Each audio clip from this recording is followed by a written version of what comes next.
Okay, I think we're all up and running, I think.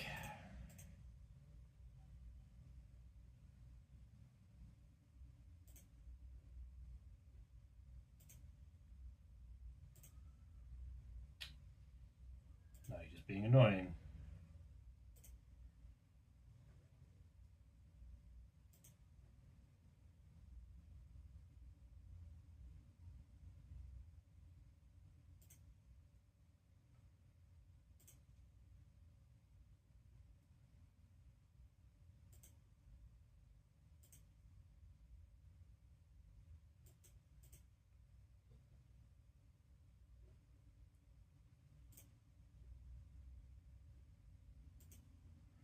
Thank you, flipping thing.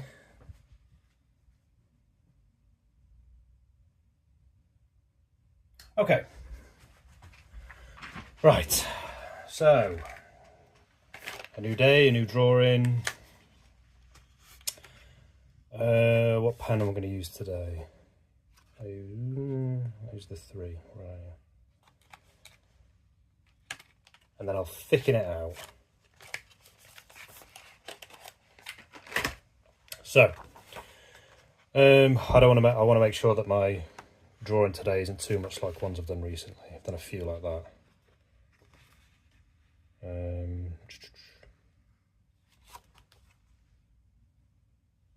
might do one like that. I don't know.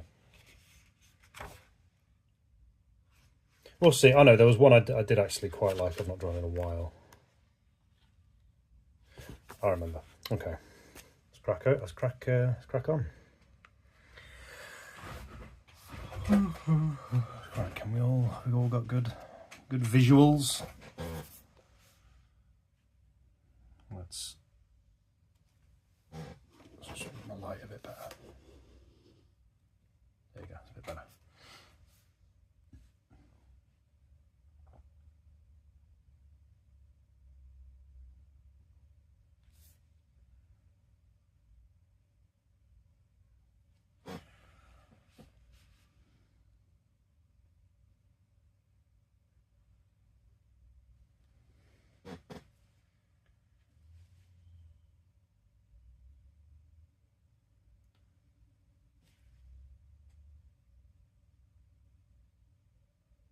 So I've been saying it for ages that I am still currently working on printing these drawings out. I've been editing some more today.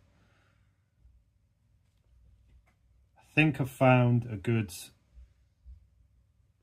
setting, a good group of settings, if you like, for my first drawing that I'm going to print. And also I've got like a brand new pack of matte paper. I don't know why, I just don't particularly like glossy paper, but they're the 2 prints that I've done today. I think the settings for this one here look pretty good, so I think that's what we're going to go with. It's come out nice and bold, that's why I say vivid. It is a black and white print, but I think I can start churning out some more pictures, which is good news for me, and hopefully good news for anyone out there who wants to actually buy them. I've still got 2 original pieces available. Not many people know about them yet. They are, I believe they're a pinned video on my TikTok, I think.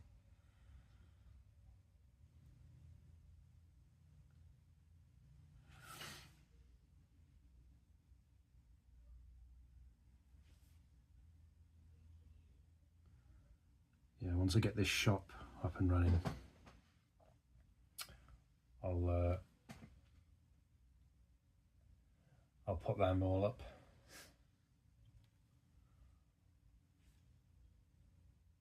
And then people can go and have a look.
I'm not normally on this early on a Monday, but excuse me. Just things get moved about in your normal day, don't they? And then you kind of got to rearrange.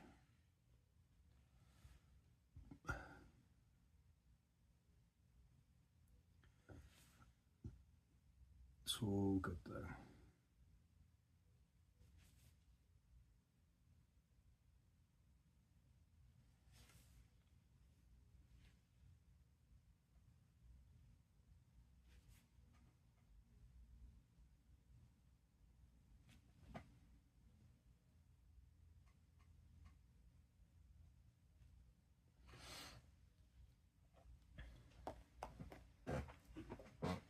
Sipping my beverage.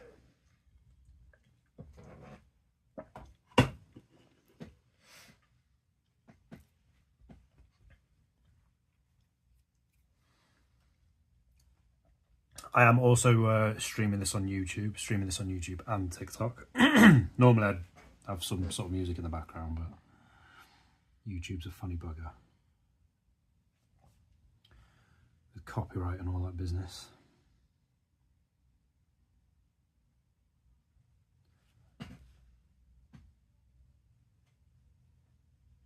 I also normally do time-lapse videos. I've not been able to do them in a while though, because I'm just concentrating on these drawings and getting all the editing stuff down, but I'll hopefully start them up soon. So I'll just do like a few drawings that are like an hour and a half normally, and I'll edit them down to about 2 to 3 minutes. I plan, well, what I wanted to do was actually make some prints of those as well, but because of the paper that I'd drawn them on, they weren't originally meant to be for prints. So kind of had to reassess that.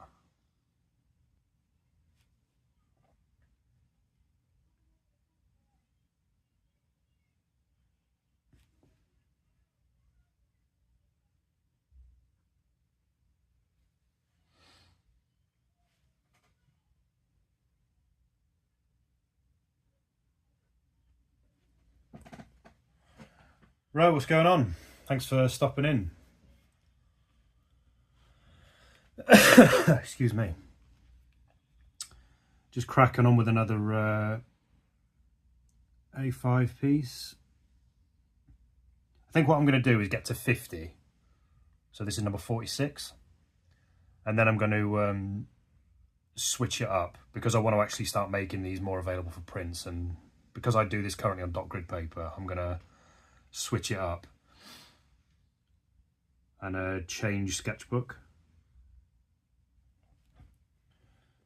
And then I might use this sketchbook for kind of fleshing out some ideas. Thank you for the like, really appreciate it. How's it going anyway with yourself, Ro? You all good? You well?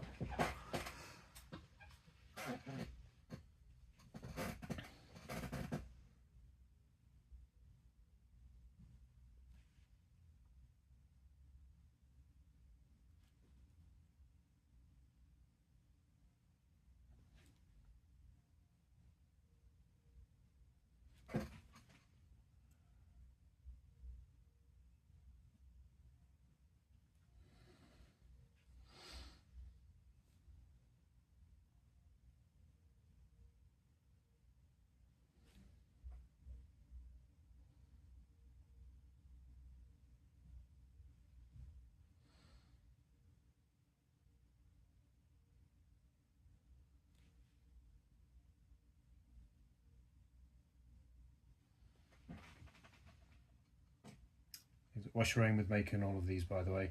To make a living off drawing, off being a graphic artist, illustrator, whatever you want to call it. When I originally started this, so what I used to do was, so I've been drawing and making art forever, but I could never kind of focus on exactly what I wanted to do. For the longest time, I thought I wanted to do video game design, and that's what I did at uni, and that was an absolute shit show. So it took me a while to kind of figure out exactly what I wanted to do. And I discovered an artist on YouTube called Peter Draws, who, as I destroy half my office, and he kind of draws kind of sketches and doodles like this. And like, I love the sort of freedom he drew with. And I really wanted to kind of imitate that. Obviously not his drawings, because I can't do this. But my first love in drawing was always graffiti art and pixel art, like 16-bit video games. So, like I said, as I was kind of mulling around trying to figure out what I wanted to draw, I used to draw sort of movie characters, posters and stuff like that.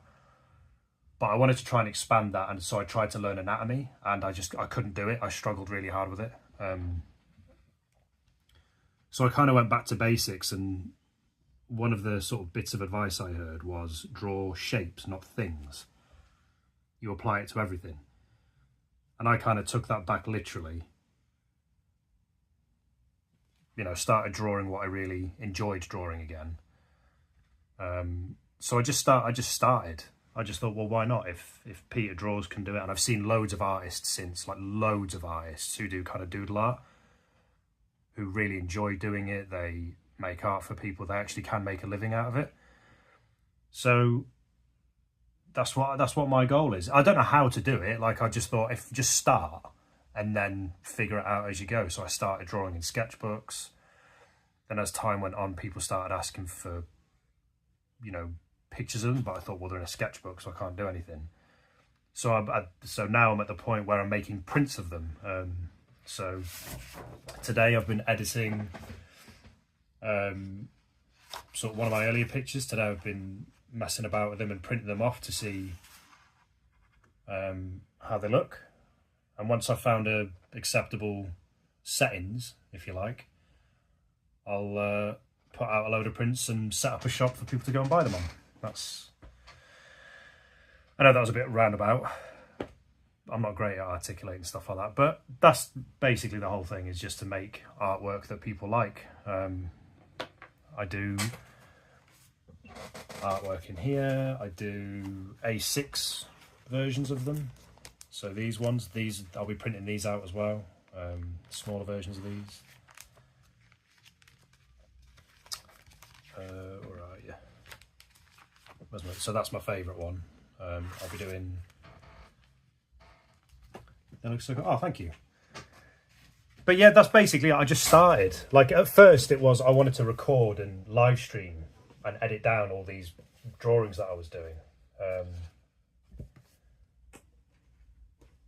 But then I thought, well, maybe I can realistically turn them into prints. So the sketchbook I was talking about earlier was this one. So these are all sort of structures that are inspired by, like I say, 16-bit shoot 'em ups, Metroidvanias, like all the structures in the back.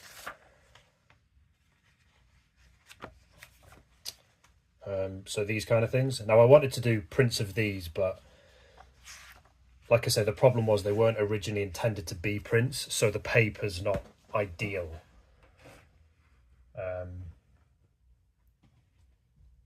For kind of editing it to be prints, so it's kind of difficult. So I've kind of bought another sketchbook to do more of those kind of drawings, and that will be made available. I've lost them here. I have two original prints, two original drawings to buy. So I had three, but I've sold one. So that's an original piece that I did. I live streamed these ones on TikTok, and that's the other one that I did. So yeah, it's just basically to just draw things that I enjoy, that hopefully other people enjoy. You know, they can come and hang out whilst I do all of this. For those of you, oops. So yeah, they're the originals that I do. So yeah, it's just if people want to come and hang out whilst I do all this kind of stuff, I'll make prints of them, I'll do originals, and, you know, get a shop up. And if people want to kind of sort of donate or buy my work and stuff, then that's it. You know, I'm not asked about becoming super rich off it. I don't really care about that. But if I can make a living to the point where, you know, I can pay the rent and, you know, put food on the table for my kids, then I'm happy. I don't really give a shit if I earn loads off it. But if I earn enough, that's the goal. That's the dream. I used to be a sales consultant for a car insurance company, and yeah, that was enough for me to go, do you know what? I don't really want to do this. I don't really want to be a sales consultant for insurance company X, whoever the fuck they are. Because it sucks.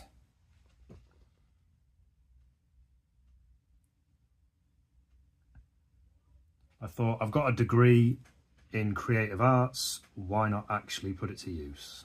That was my thought behind it. I know having a degree doesn't really mean much these days, but I've got one.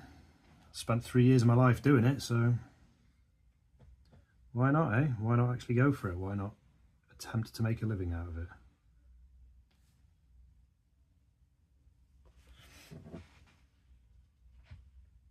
Big improvement for being yeah.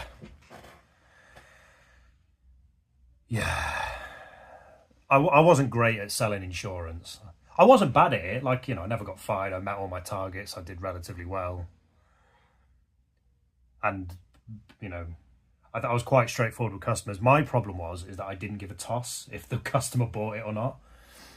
So when they, like, I give them the price, and when they say, you know, do you want to buy this insurance? They're like, oh, it's a bit too expensive. I'm like, yeah, no worries. Not a problem. Like, I'd make no effort to attempt to sell it, because it's car insurance. No one gives a toss about, you know, what extra benefits you do. It's like, no, it's car insurance is a pain in the arse that people have to suffer through to buy. They want the cheapest option in the most inconvenient way. Put it through, bish bash bosh.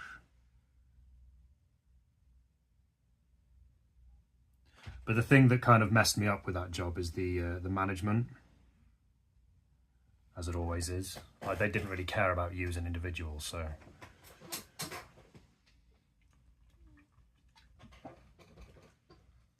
I ended up having to go. Thank you very much for the follow. There's no note. It's headphones and a flag of turkey. Is that? Am I right there? Is that turkey? My eyes going? Thank you for the follow.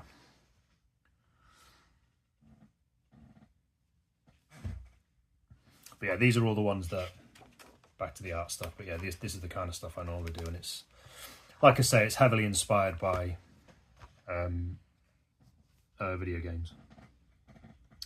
Because I love video games, they are my favourite.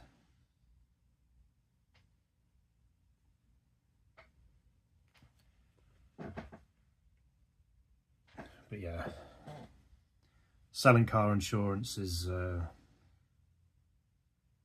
I'll say it can be soul destroying. Obviously, if you work for a decent company, then it might be okay, but, well, not even necessarily a decent company, just a decent call centre. Like, there were call centres within the company I worked for that were meant to be really, really good. You know, there's a good atmosphere around the place. They kind of understood, you know, it's just a job. We'll make it as easy as we can for you. But the call centre I worked at was shite.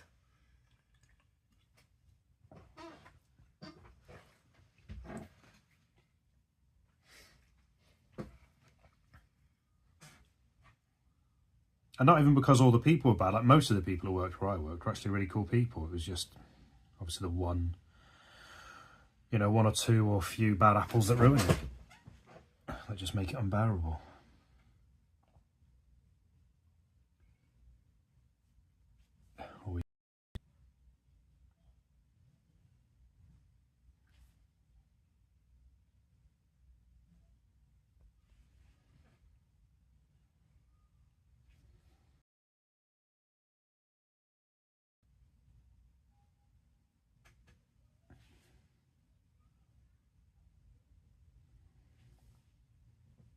into actual video games. Well, it's funny you mentioned that. Like, I've always had the itch to make a video game. Like, it kind of never goes away.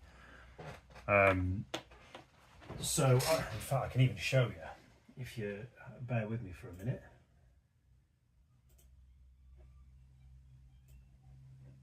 I can show you. So I used to play about on a bit of software called Construct, but I can't use that anymore because it's all like pay. Is it subscription? Is it? And I use Construct 2, and Construct 3 is all kind of subscription based and stuff now. But a while ago I did this. Just pause it. Oh, the resolution is pants. This is how long ago I made this. So I don't know if you can see it. So this is a little slice of a video game that I made. It's not the best resolution, I do apologise, but... So that was the beginnings of a top-down shoot 'em up that I made. Using Construct. And I've always wanted to... Like, I'd love to do something like that. Where am I? There. So I would love to make a game like that, but it would take so long because I'm not great with coding. Like I'm really bad with it, if I'm being honest. And even though like I think Game Maker do it, Construct do it, they kind of batch up the code into little buttons that you can use, which does make it easier. But I would love to still make a game like that, but it's something that's so far down the line for me. I'm just trying to think out how to do this. Yeah, I'll do that. Because I've kind of really gotten into sort of doing these drawings and these, you know, I think I want to make this kind of the focus of what I do. I've kind of said to myself, get this up and running first, and then once this is up and running, you can go and do other projects and other side things, but just do this first. Because I know what I'm like. I'll kind of get really excited about an idea, start it, and then before I know it, I've got like 5 things that are open that,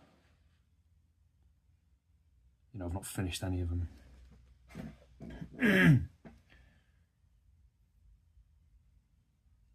Yeah, that's definitely an option, but to hire them, I need money. And to make money, I suppose I'd have to do these first.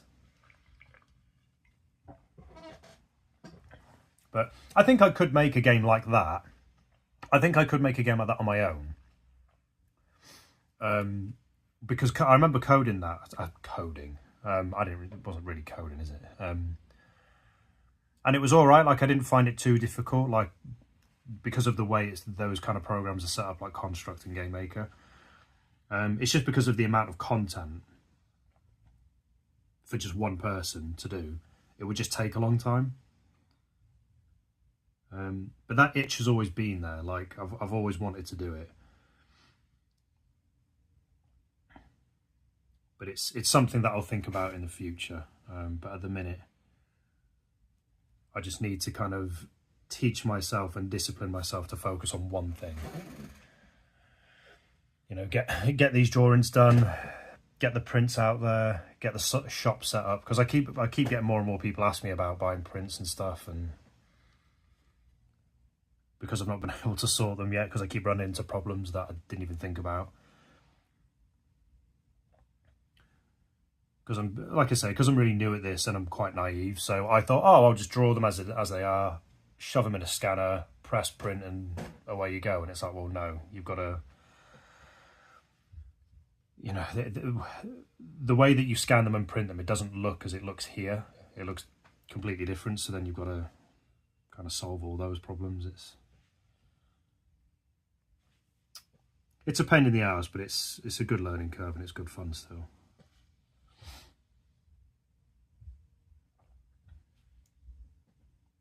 Like I say, I'll get there. It's just time, like anything.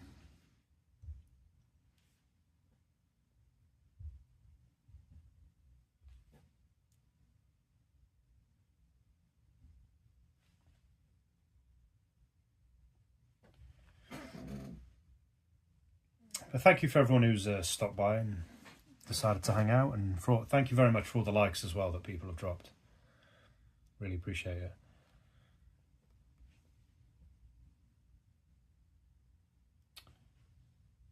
It's lovely that people decide to join my pokey little channel.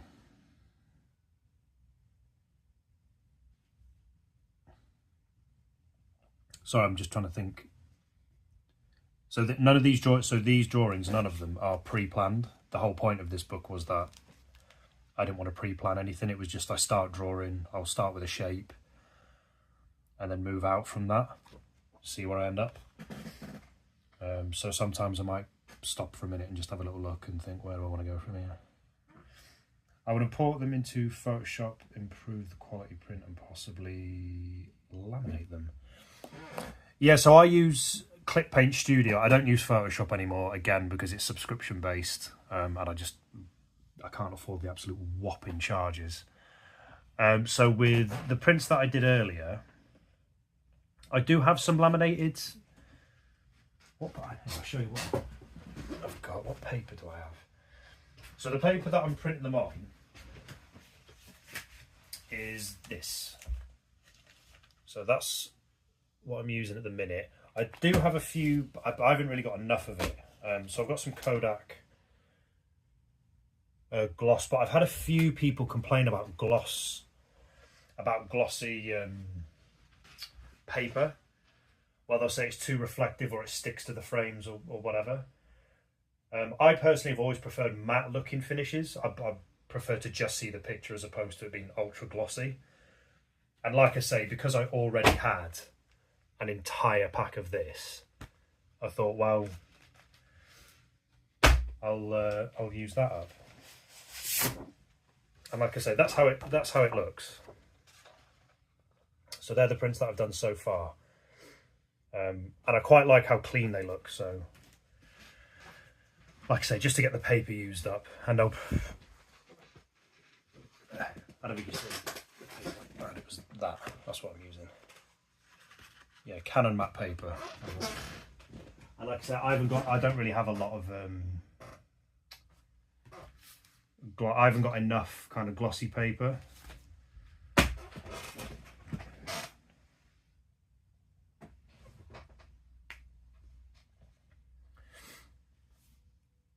But the thing is though, like the more kind of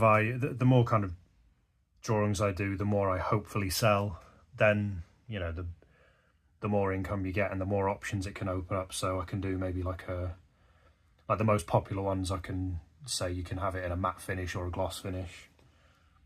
But like I say, just purely for the minute, it's just because I have that paper available, like it's a brand new pack. Dead Hand, how's it going, my man? Welcome in. Sorry, Dead Hand. He's a lovely, lovely man. He's a regular on the YouTube stream. But yeah, just because I had that full pack of matte paper, it was from something else I was going to print out. I cannot remember what it was, but because they're there, I thought, well, I'll get them used up. And like I said, I personally have preferred matte finishes, but like I said, I can always have them glossy. But they're the two I've printed today, Dead Hand. I'm just showing them on YouTube.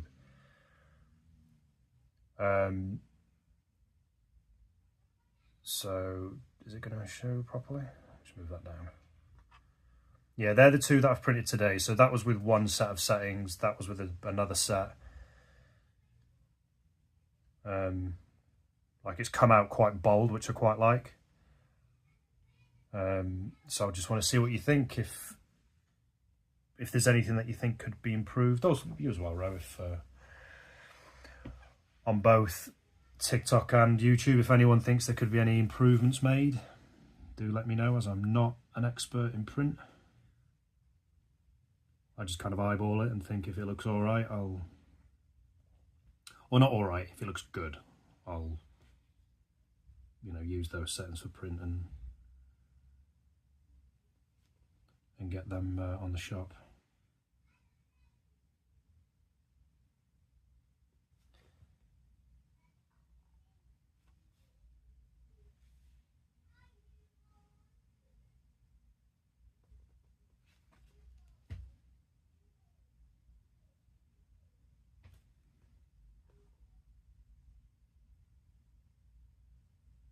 But yeah, when I had a few, but that's what I mean. Like, I didn't even think of that when someone told me about. I can't even remember who it was. So many people talked to me when they said about the glossy prints.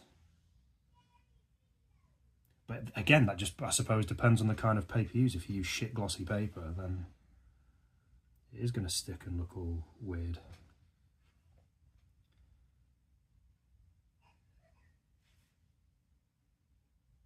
But it's not even something I thought about.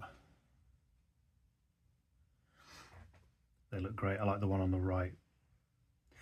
Yeah, that's the one where, the one on the right is the one where I adjusted the settings to make it look bolder, to make it look, some of the lines look a bit thicker. My missus agrees with you as well. She said the one on the right too.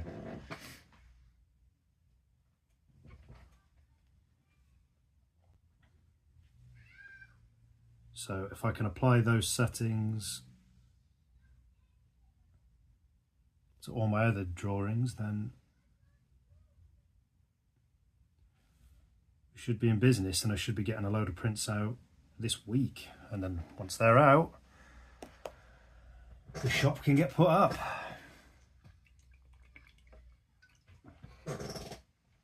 And hopefully a few people will be interested. Like I say, I'm not expecting to sell like 100 prints, but you've got to start somewhere, haven't you? Like if you just sell a few even, I'm happy.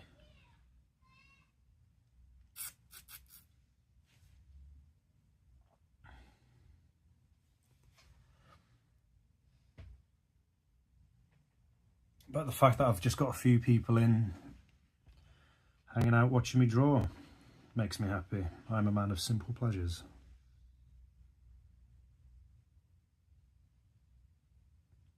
It's good to see you early as well, Dad Hand. I don't normally come on this early, but the missus is cooking dinner, so it's kind of shifted when I've had to come on, because I normally do dinner on a Monday. But she is off today, so she's decided to make us all a lasagna. So I said, right, I'm getting my arse in gear and going on early today then. Excuse me. Ernie, how's it going, man? Good to see you.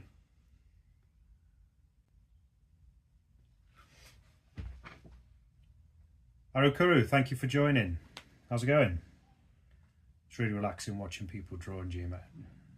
Yeah, I like watching. I like watching both long form and short form. Like sometimes I like a time lapse where it's a couple of minutes, but depending on the drawing, I have had it on in the background where I've had people like doing a full two to 3 hour drawing, and I've just left it there and had it on. Because at first I didn't do live streams like this. I only did the time lapse stuff, but then a few people started asking to see a process. And I thought, why not just live stream it? See me draw in real time.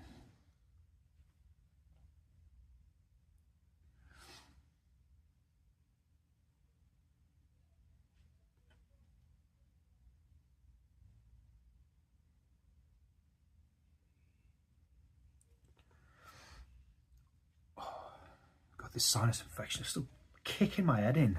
It seems to only be when I stream, like it's happened last Friday when I was streaming it. It gave me a kick. So today when I was messing about with those edits on screen, like I was proper squinting my eyes thinking, is there something wrong with the resolution or whatever? But yeah, proper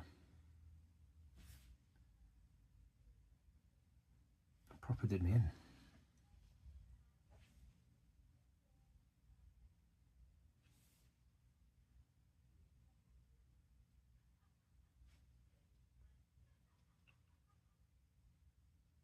Yeah, once I get I've said to myself, because again, I kind of like to get excited and start new things. Once the shop is up, I've said to myself, you are not live streaming another original piece until the shop goes up. That's what I've said to myself.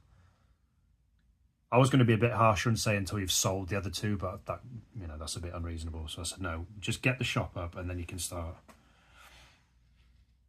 live streaming your original pieces again.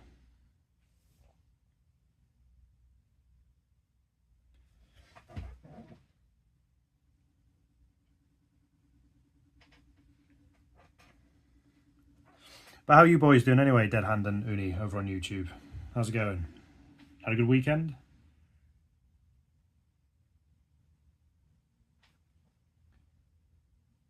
No, I'm going to do this.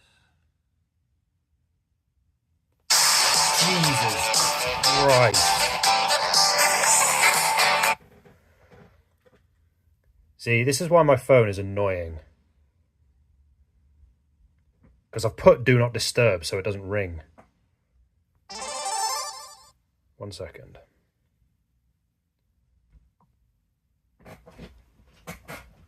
Give me 5 minutes, people. I'm just going to respond to this. Let me just pause this. No, don't end it. Just pause it. How do I pause it?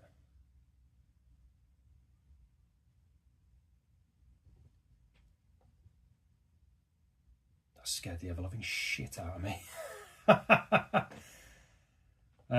Natasha White, what am I doing? I am drawing some sketchbook drawings. So I draw normally stuff like this. Inspired by pixel art, 16-bit video games, and graffiti art. And this is the stuff I normally draw, so I'm currently working through a new one. But I have just had a phone call, so I'm going to have to just pause this for 2 minutes. Unless, will it let me?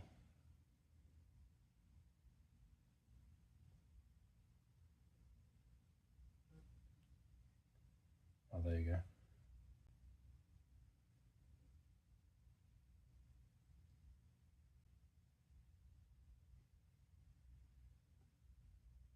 Oh, I can message. Hey.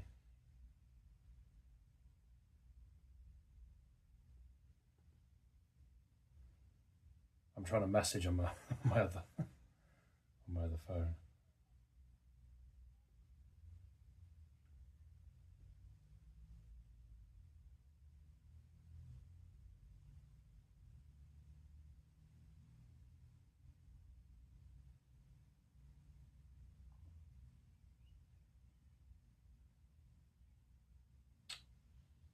God, it's really awkward messaging like this. I was.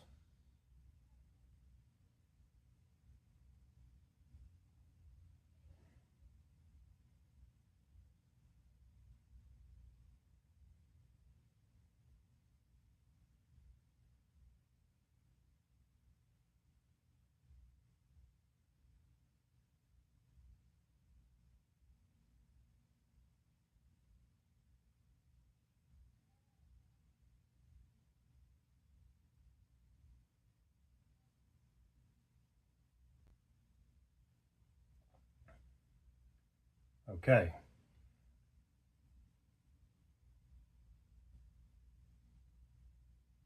Oh, thank you for the likes and the shares, Natasha and Ro. Appreciate it. Sorry about that. I was messaging at the same time. But yeah, that phone call scared the ever-loving piss out of me. What's this?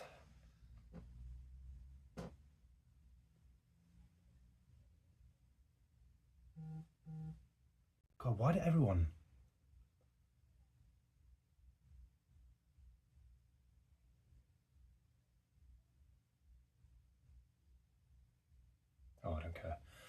God's sake. Okay, we're good. Right, sorry about all that. I swear everyone just waits until I'm live before they decide they want to message me and ring me and stuff. It happens every flipping time. It's because I'm doing it through my phone, that's why. But anyway. Yeah, so Natasha.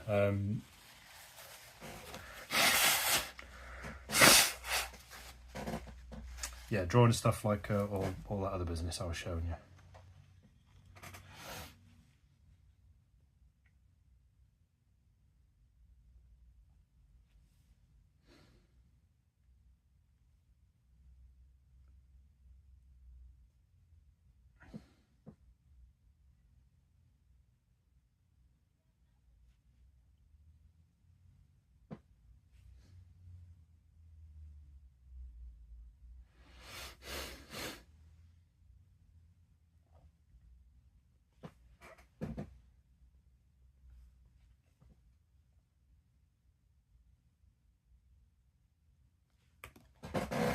My eardrums are recovering from that on my head, but yeah, I'm really sorry about that. Everyone's probably buggered off now because of that. It happened a couple of weeks ago when my sister rang me, and I was furious because my phone, I did check my phone and I actually forgot to put it on this time, but the last time I put do not disturb on my phone, which should stop that happening. And she was really apologetic about it because she was like, oh, I'm really sorry, I forgot you were streaming. I'm like, no, it's fine.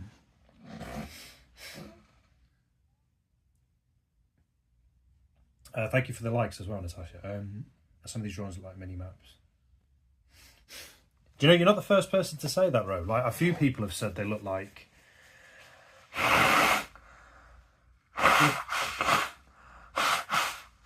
Excuse me.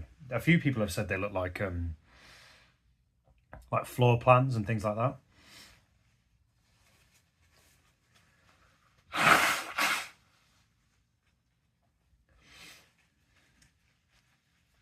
And apologies for you having to listen to me blow my nose.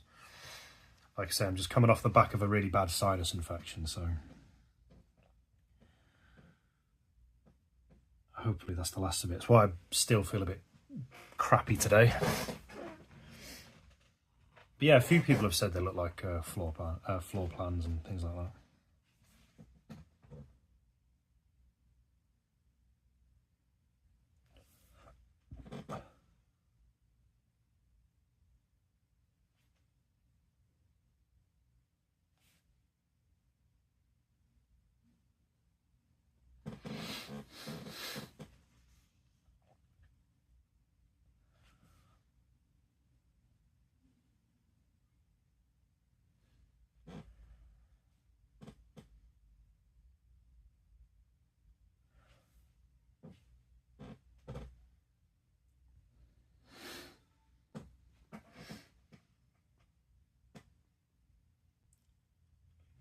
But no, Ro, thank you so much for all the likes and for sharing as well. I really appreciate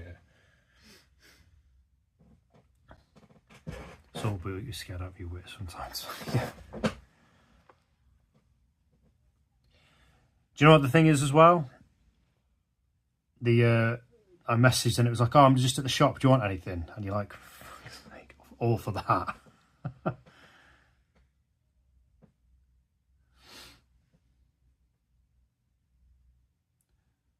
No, I do not want anything from the shop, thank you.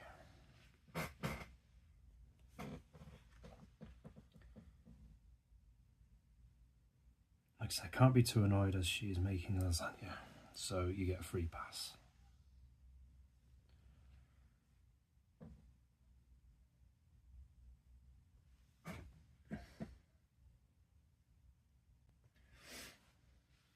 Oh, got 11 people on TikTok. Welcome all, welcome all. It doesn't look like much, this piece, so you're probably wondering what the bloody hell it is, but I draw these kind of things.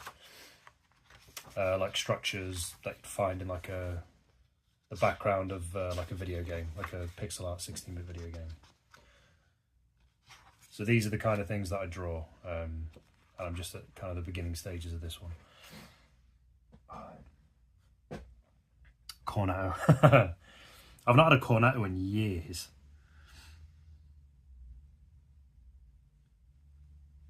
Always think of Hot Fuzz and Shaun of the Dead.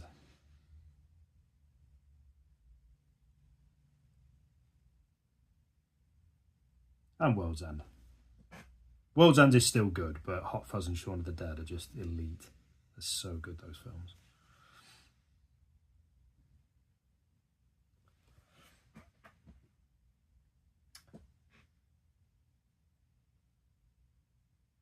Raymond Webb, thank you so much for the likes. Top magic. Really appreciate it, thank you. 1-0 Grey.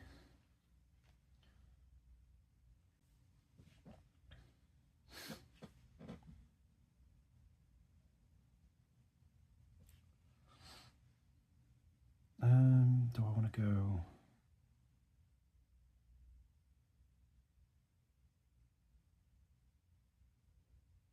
Where do I want to go for this one? I don't know. Love magic art. Yeah, I just love really good art in general. Like, even if it's stuff that I wouldn't necessarily draw, I love getting inspired by it.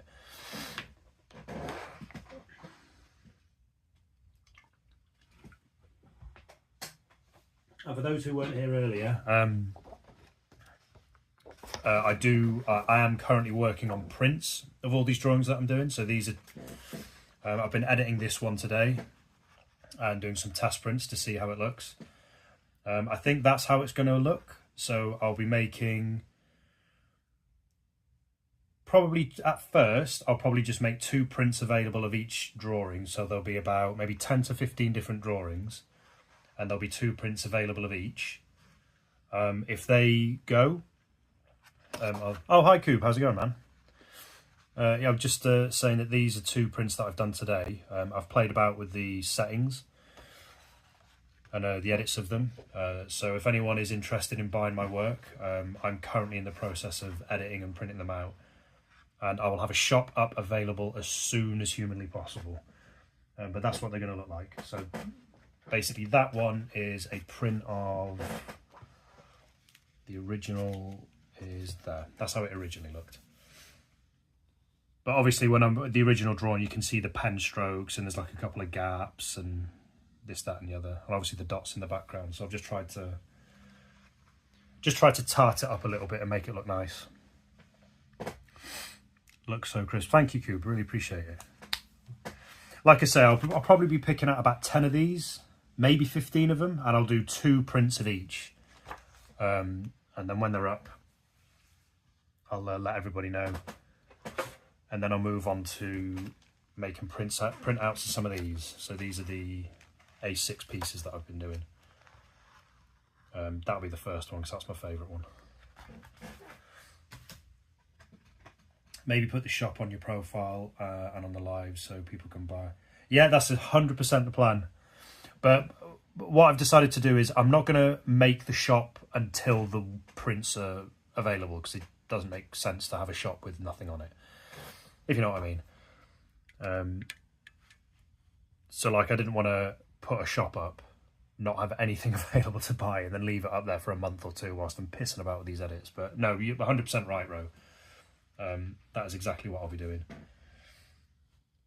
Pin all the links. It will be like a pinned thing on my live. There's a couple of artists I've seen do that. Excuse me. Yeah, hopefully within the next couple of weeks. Again, I'm going to use the word hopefully a lot. Like I said, I'm coming off the back of a very, very bad sinus infection, which slowed me down a lot.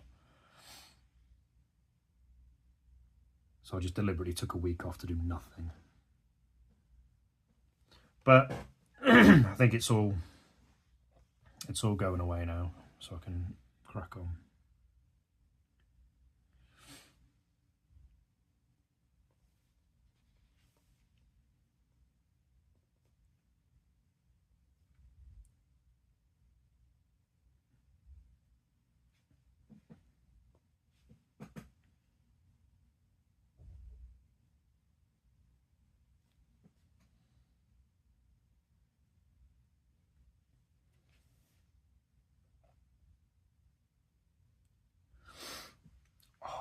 face.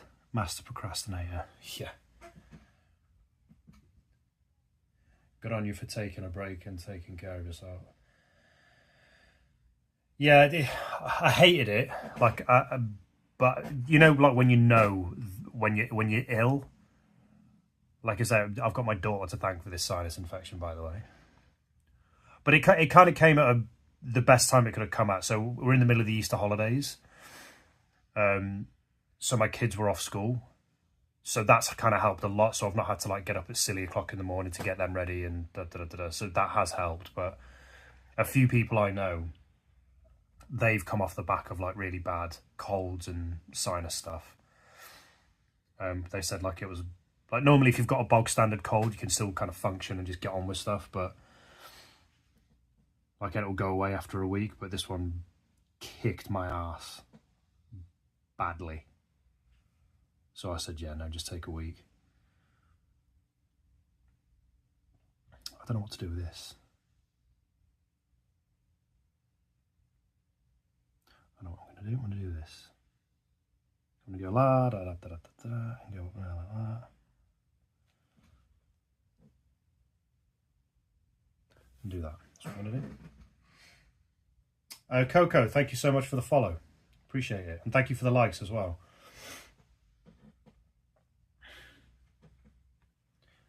But yeah, you know, it's one of those things, you know, when like an illness gets you, when you think, oh, I'll just chill out and play games. No, I couldn't even do that. Like I tried firing up a couple of video games. I'm like, I just can't concentrate on any of this. So I had like 3 days where I just thought I'm staying in bed. That's when you know it's serious. You think I can't even play games. I must be ill. Something must be wrong with me.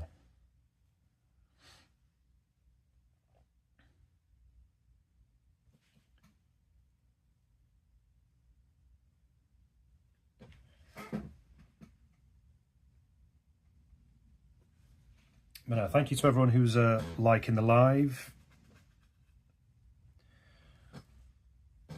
I am, for those on TikTok, I am streaming this on YouTube as well, because this started off as a YouTube stream. Every Monday and Friday I do one.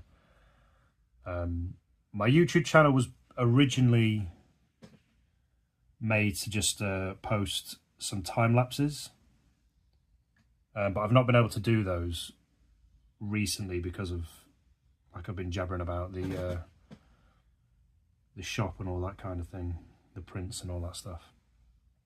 But I'll hopefully start doing them again soon.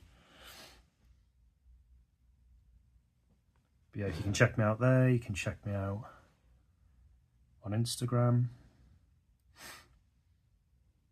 SSX Tricky, what a game. I was always SSX3, that was my one. I had like, I think there was about 6 PS2 games. I think I've shown you them before. It was Tony Hawk's 4, SSX3, Pro Evo 6, Tiger Woods 2004, GTA Vice City and San Andreas. I think there was another one. Oh, Need for Speed Underground 2. Guitar Hero 2. And possibly God of War. That's about 10 games. I'm just having a look over at my games now. Oh, Time Splitters Future Perfect as well. That was a big one. But yeah, they were kind of like my bunch of games that I'd kind of dart between. I'd always go and play those. Oh.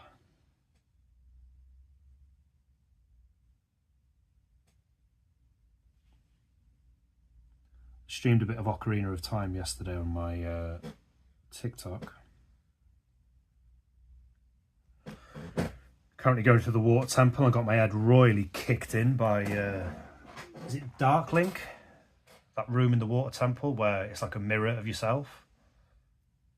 And I couldn't work out his patterns because he kind of, what Link does is he kind of chops across when you strike and the Dark Link jumps on your sword and twats you in the head. And I thought, I can't figure out this bitch's patterns.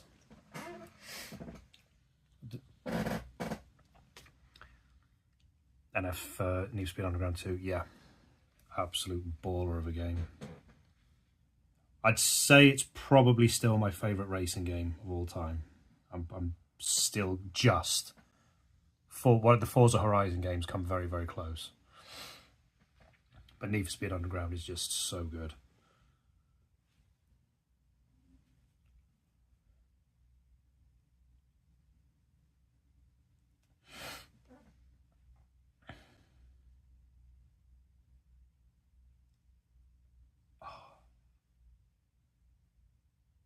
I already don't like that. No, I know what I'm going to do.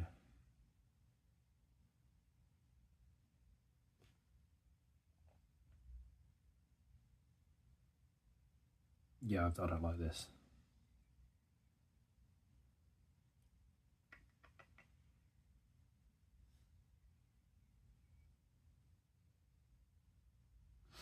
I know what I'm going to do here.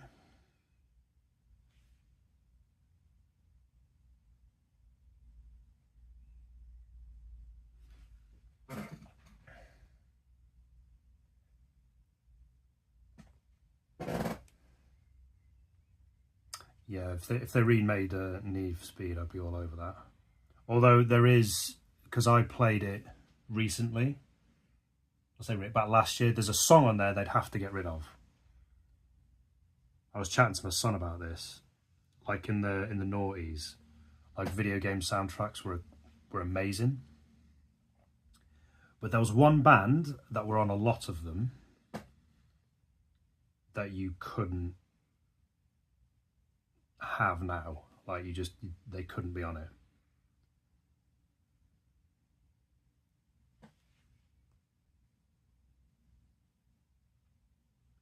Do I like that?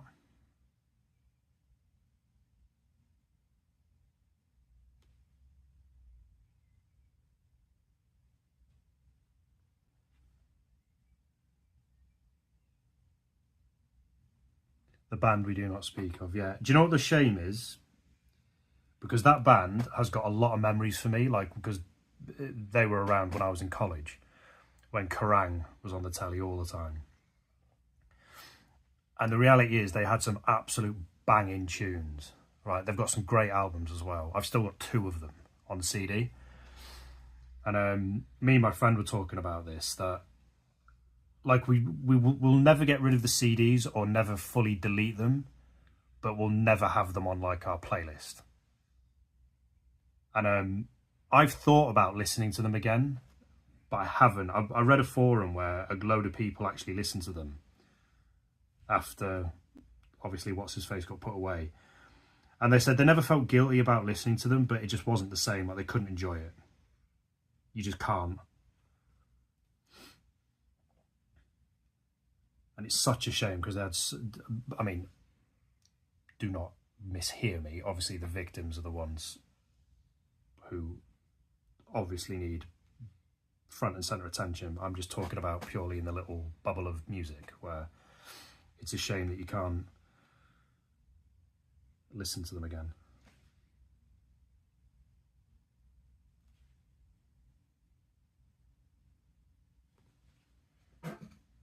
Which band? Lost Prophets. I'll not do the Voldemort thing. Lost Prophets is who we're talking about.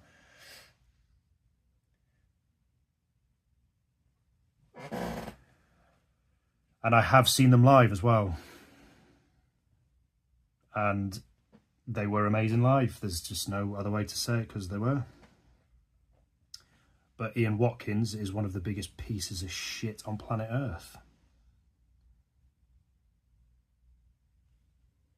I think I read recently, didn't he get his head kicked in when he was in prison? I'm sure I saw that.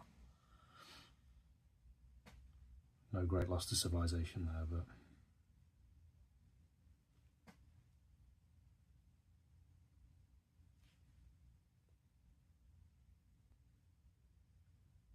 Because I've still got the poster, because I saw them at Leeds 2004, and they were one of the, I think were they 4th?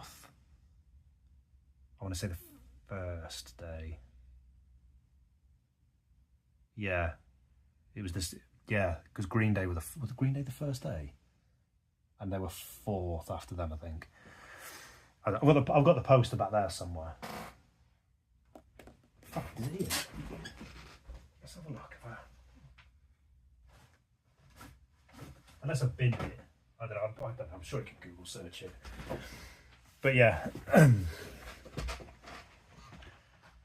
But yeah, lost profits. I feel sorry for the band members. And I remember saying as well that they should get like a brand new singer. I'm sure I don't know if they're still going in any other sort of band name, but I'd do a greatest hits with a different singer. But again, would they even consider that? I don't know.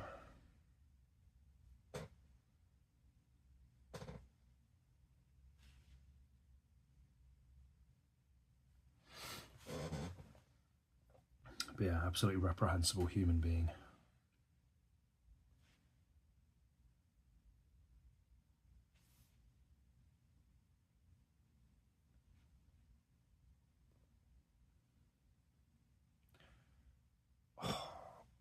But yeah, they were heavily featured in a lot of video games in the noughties. I'm pretty sure, so they were in one of the FIFA games, I'm sure of it, Need for Speed Underground 2. They were on Guitar Hero World Tour, I think.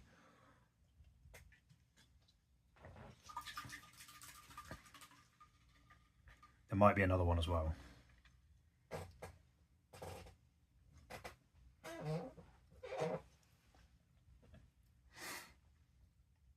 I think I feel the same, yeah. Oh, what? Hang about. Violation warning. Your live is flagged for harassment and bullying. Repeated violations could result in your live being discontinued.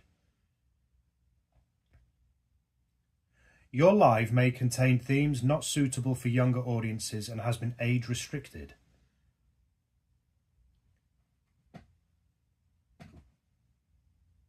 So, am I getting this correct? Not on YouTube, on TikTok. Has TikTok just age restricted my live because of who I've been talking about?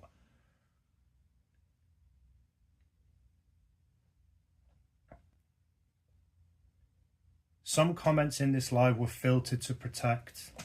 Oh, and here we go, the standard TikTok do the puzzle thing.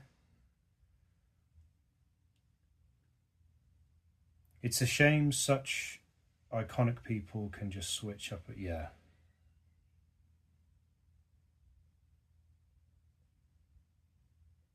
Some comments in this live were filtered to protect the community's experience.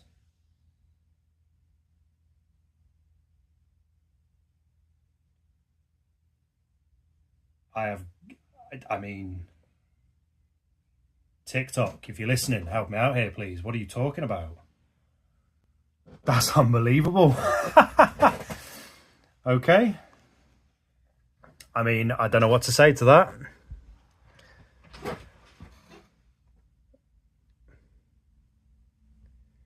Okay, TikTok. That's...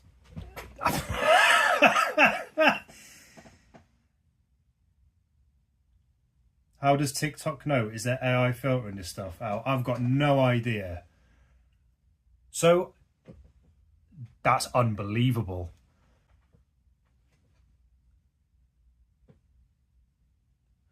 Do you know what? It's a good thing I've live streamed this on YouTube as well. Send it into TikTok and go, can you be more specific, please? How long does the restriction even last? TikTok doesn't even give it, yeah. I don't know if anyone can help me out with that. I don't even know how long the restriction lasts.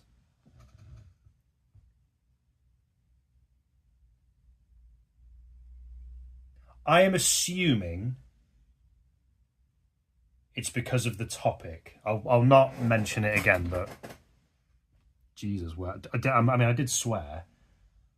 I did call him a I won't repeat it because that might have been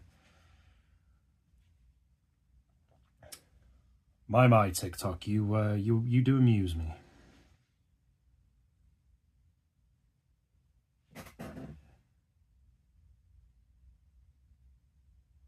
And here I thought we were just all chilling out to me talking about drawing and drawing nice pictures, but I guess not.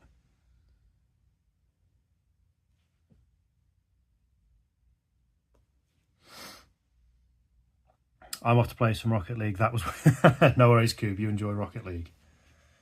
Just don't talk about certain things. They've done this thing on Call of Duty now as well. So as a means to still socialise with some friends, the only game that we can all kind of play on together is Warzone. And they've got this thing now where there's like an AI. I think I've told this story before. I'll not tell it exactly how it's intended to be told because I'm on thin ice with TikTok. He who shall not be named, exactly. Thank you so much for the follow, Al. Really appreciate it.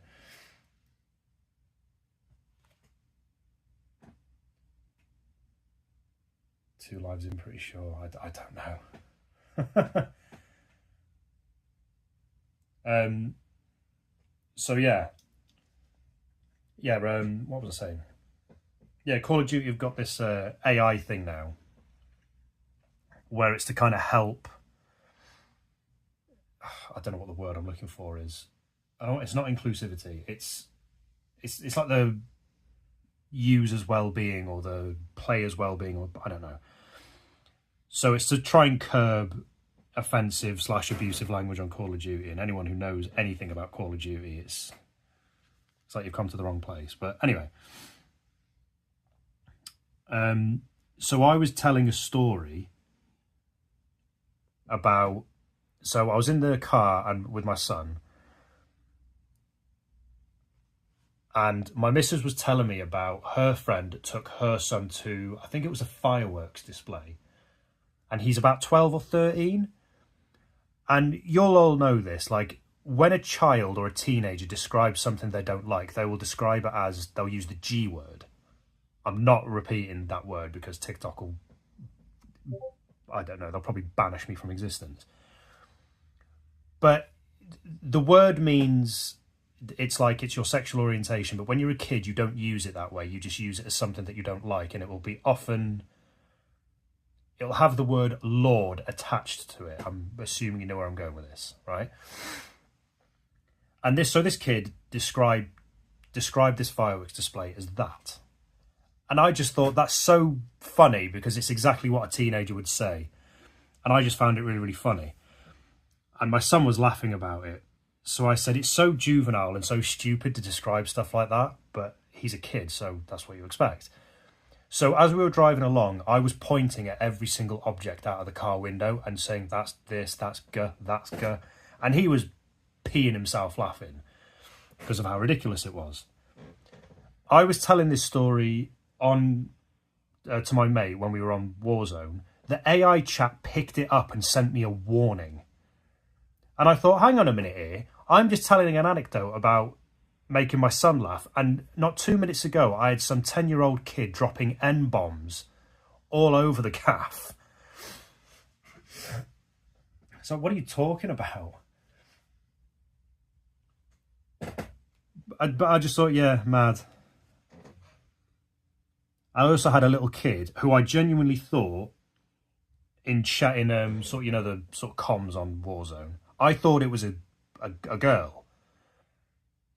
And I said to my, there's one of the teammates, I've got like a girl on comms or something. And it wasn't. It was like a little 10-year-old boy who gave me some of the best back chat comms ever. He said, shut up or I'm going to slap your mum. And we all fell about laughing, just have some little 10-year-old kid give you absolute pelters. But yeah, such is the way with game comms and stuff. I'll draw, that's why I'm airing it. But you can't help but laugh at stuff like that.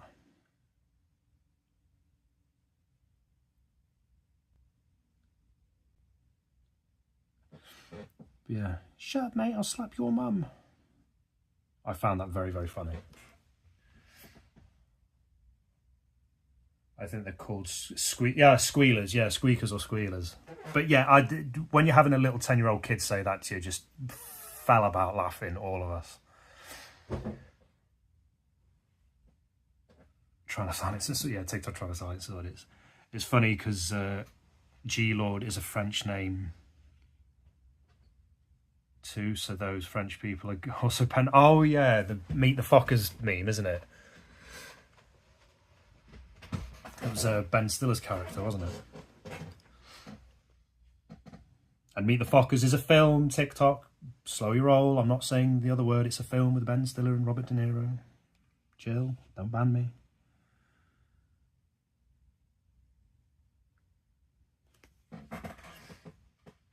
I had one saying he'll shove my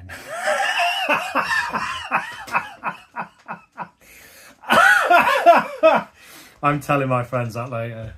I'm going to shove my nan through a car wash. Oh, that is superb, bro. I'm going to put your nan through a car wash. That's magnificent.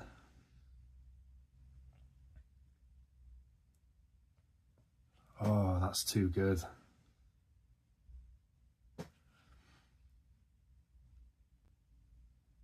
Oh, it's so stupid, isn't it?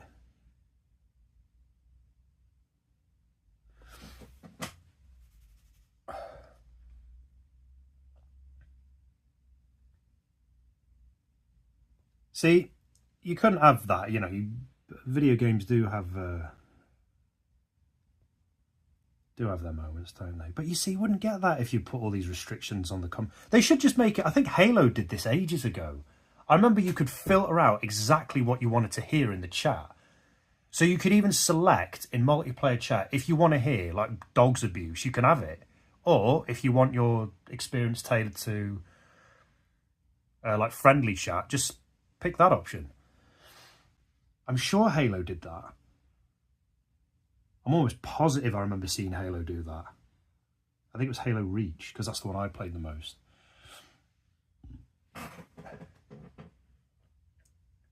But yeah, that's sensational. Put your nan in a car wash. Oh, that's amazing.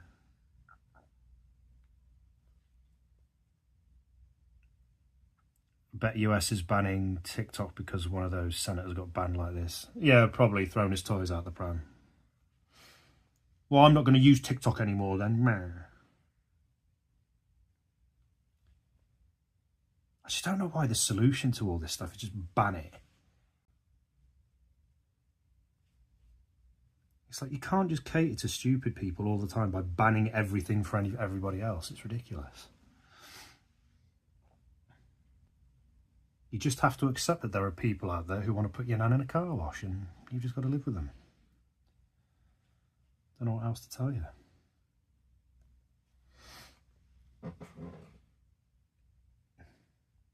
That's the best thing I've read on TikTok ever, that. I'm going to put it, thank you, Ro. Thank you so much. I'll ban your nan. Careful, though, because TikTok might misinterpret that and put you in the gulag. Am I even allowed to say that? I don't know. Guess we'll find out in a minute, won't we?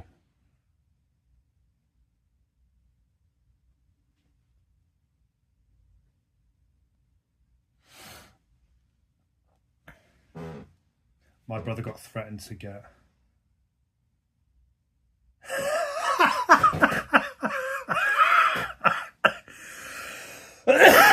Oh, apologies. I sound like I'm on 20 a day, don't I?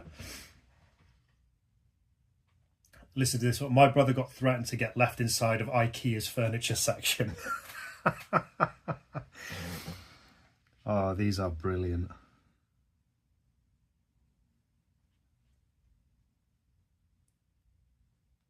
Yeah, let me just put my little signature doohickey on there. Doohickey's not some weird slur in some other country, is it? I hope not.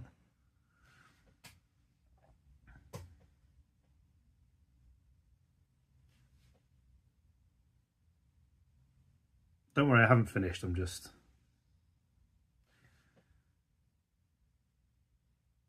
sticking this on here.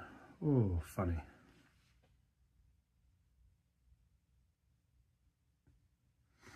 I'm going to leave your brother in the furniture section of IKEA.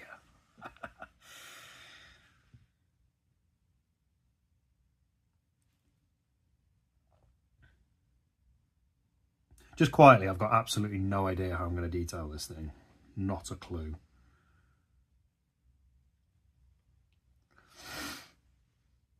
But that was the whole point of this stream, wasn't it? To just kind of go with it and see where I end up.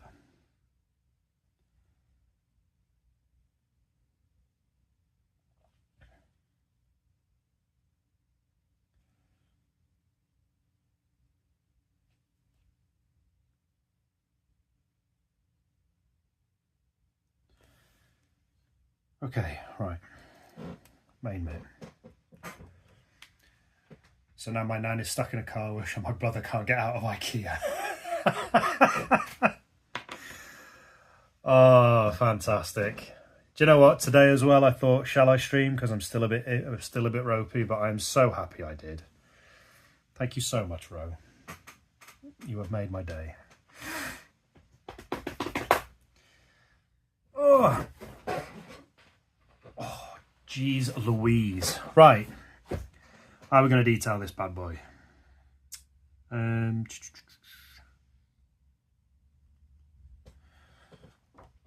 So,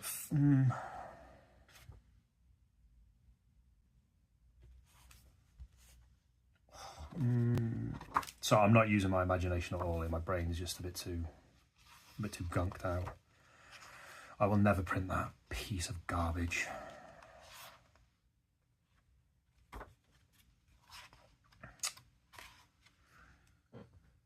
Right, so this,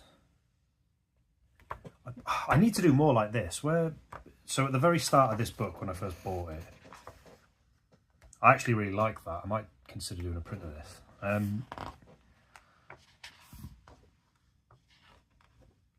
Right, so this is one of the very first pictures I did on here. No problem. And I really like the simplicity of this, just different directional lines with different thicknesses of the walls, the borders. These are epic. Oh, thank you so much, Al. I appreciate it. But I haven't really done many like this. So I've done this one. There was another one. Yeah, these are kind of early. I don't think you can. So I've done a load of blue pencil sketches. I don't know if it's showing up on camera. That was another one I'd started. I quite like that one. This is where you kind of see where I've started to turn and change the types of drawings that I'm doing. I think that was the first one I recorded, I think. Excuse me.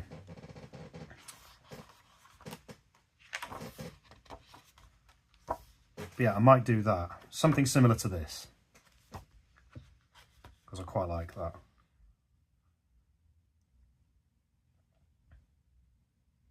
Yeah, right, okay, I know what I'm going to do. I know what I'm going to do. Something slightly different. Not exactly the same, but slightly different. I might...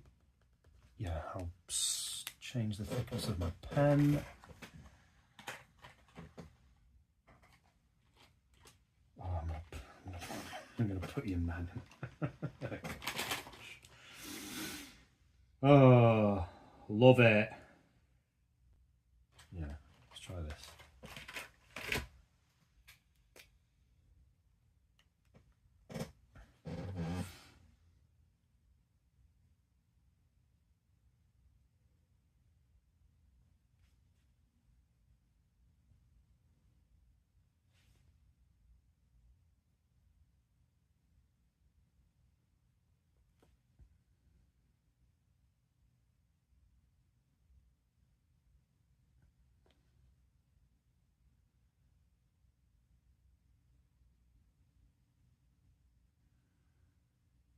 Right, I might not be as chatty in the next hour because I'm going to concentrate a little bit on this. But yeah, I can tell this is still doing me in because I'm trying to concentrate, but it's like,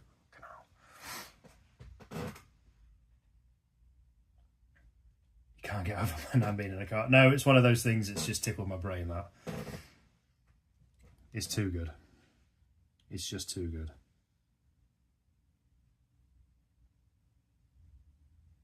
And apparently that little kid's going to slap my nan.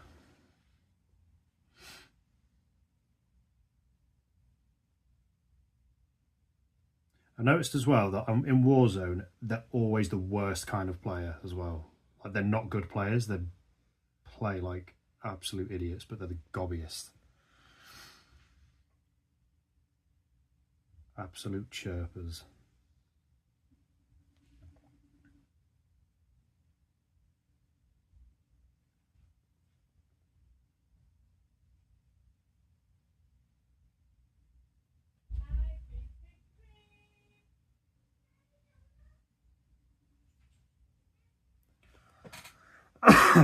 God.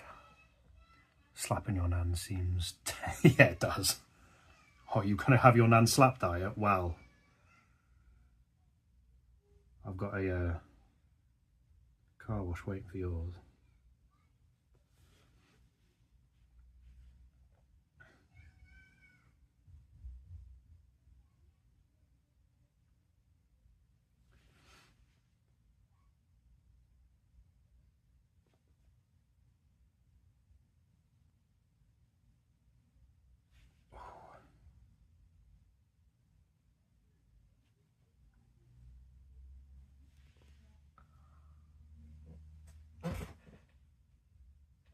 No, it is funny.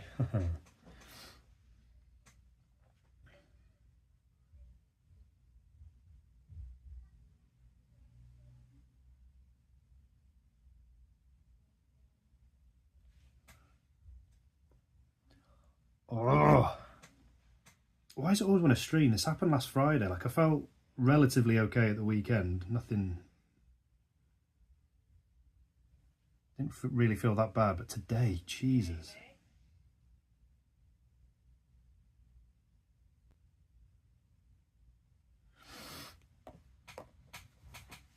Oh, my head.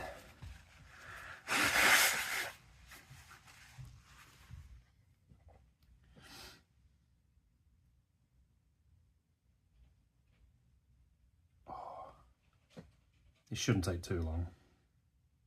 Yeah, I'll outline this and then I'll just do sort of different directional lines within it. That shouldn't take too long.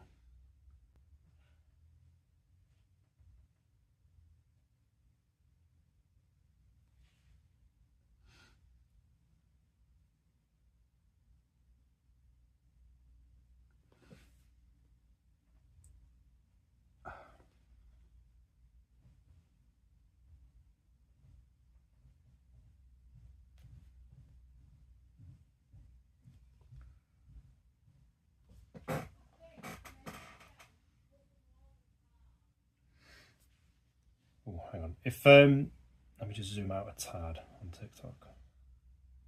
Gonna let me do it, or am I restricted? Is my zoom restricted now as well? Guess it is. I'm still annoyed that it's been restricted. What are you listening to?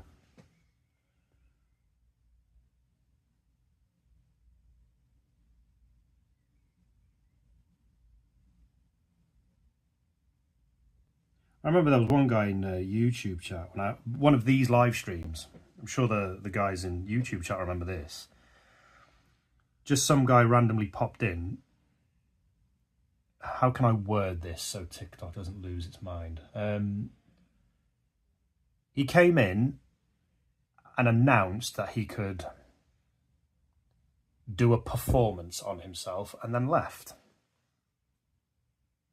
And it was like, all right, nice one. Thanks for sharing.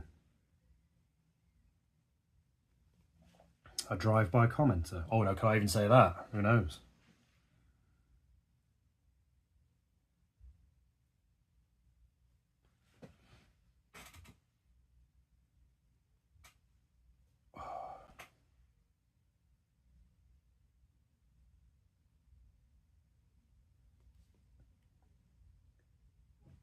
Did you miss that? Yeah, this was I think this was last year. He came in and did this. Just came in, shared his talent. Is that the correct description of that? and then left, and you're like, all right, nice one, thanks for sharing, appreciate it.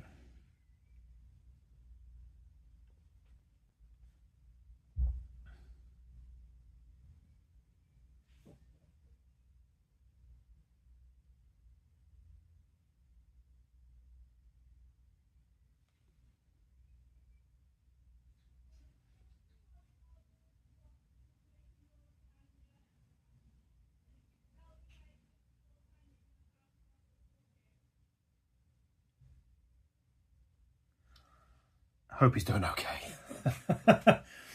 Wow. If he's able to do that, I'm sure he's living his best life.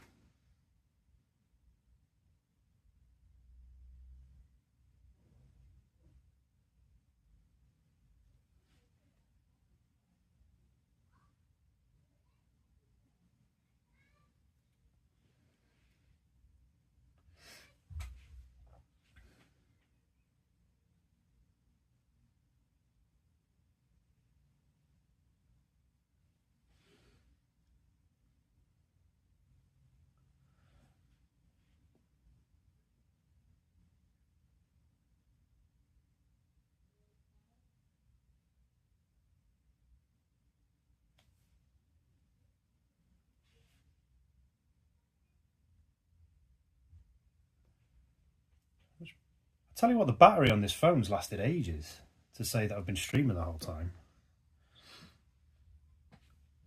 I am mightily impressed.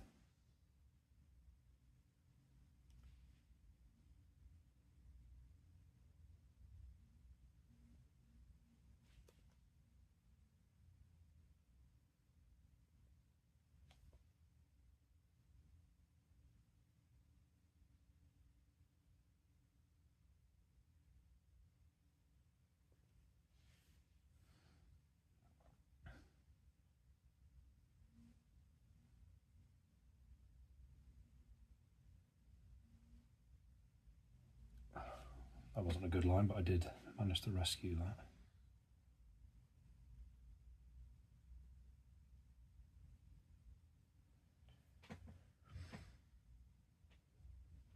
How did you get the ideas for the details? I think it was just kind of following on from the sort of main basic shapes. I thought, what are, say, some basic things that you could do inside it? So I'm just trying to think now. So cross-hatching was like a popular, if you want to kind of shade with ink, because obviously it's a solid colour, so you can't gradient it. So then you learn about is it cross-hatching? I'm sure that's what I've got. I have got a couple of books. And then stippling was another technique. But they seem like really massively detailed ways of shading with pen, and I wanted to kind of make it simpler than that. So I suppose a good example would be, I suppose, trying to separate out bigger shapes from smaller shapes. So say in this one, it was kind of maybe keeping lines closer together. I've said to the guys in YouTube before that one thing I need to be more confident with is blocking out bigger spaces. So a good example of that would be, I'll do it a little bit here, like there's, like I've inked in, I don't have to detail everything, but again, you just using dots and like smaller sort of details or squares there.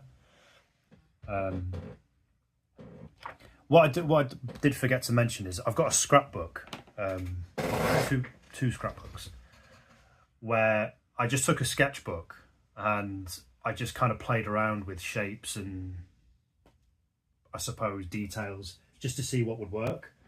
So I've got like a massive, again, can I get all this out without destroying everything? Is it in here? I think it's in here. Yeah, there we go. Is that it? No, that's it. So I've got an entire sketchbook's worth of me just trying out different ideas. So I'd kind of do this is really early stuff. This was maybe about a year and a half ago. So like in some of the drawings I've done like sunsets in the background, so that's just me testing out some stuff.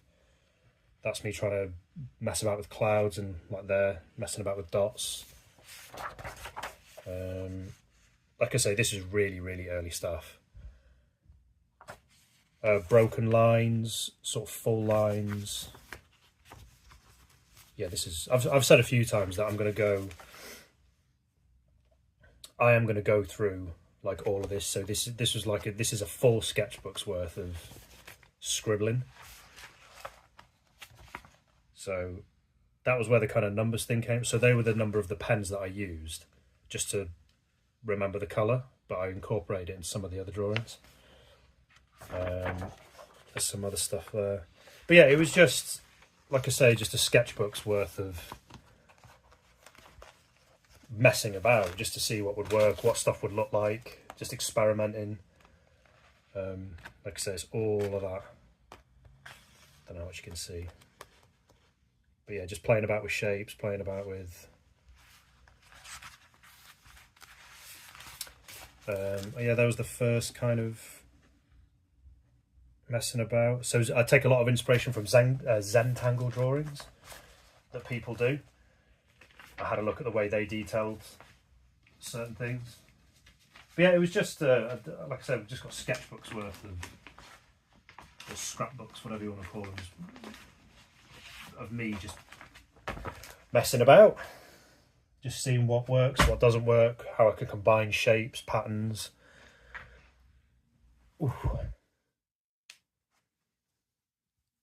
Oh, did you not hear what we were talking about earlier, Unid? I think you were there. There was a guy who came into the chat in YouTube once. This was last year, and he told us very confidently how he could perform on himself, and then he left. I'm sure you were in the chat. I can't remember though. But yeah, it was just like I started doing drawings like this. This was about 2 years ago now. I started doing stuff like this, and it was just, like I say, just messing about in a scrapbook and a sketchbook, just trying different things to see what would work, and just always trying to develop my drawings, really.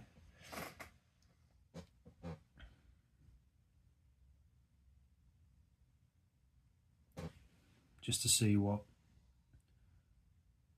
I could do, where I could go with it.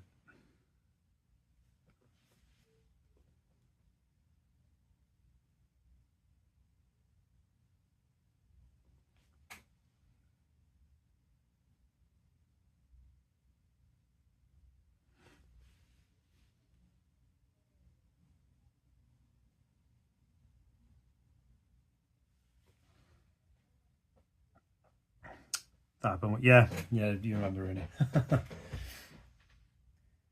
Stormy, welcome in. Thanks for stopping by. I like it, vibes. Thank you. Yeah, I was just chatting about all the sort of other drawings that I'm doing, and the prints that I'll be making and all that kind of business. Oh, my face! It hurts. I have a Discord for Artists and Gamers. Oh, nice one. I might have to check that out. But the thing is, I don't use Discord a lot at all. Like Kuba's occasionally messages me. So Kuba's another artist that I chat with. He's in the YouTube chat. And he will occasionally message me on Discord, and I won't get it until about 3 months after, because I rarely check Discord. Like, I'm never on it. I think there's a couple of artist Discords I'm in, but I just never go in there.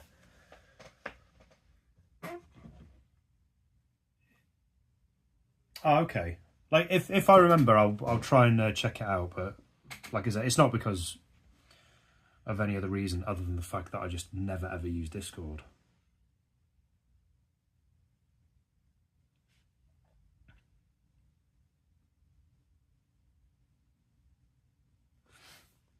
Yeah, I don't tend to play online.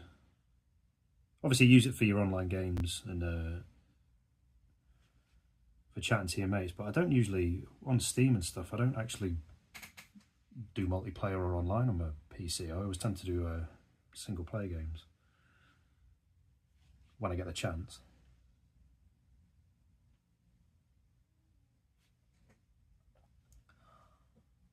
Oh. But no, I appreciate you stopping by, Stormy. Thank you.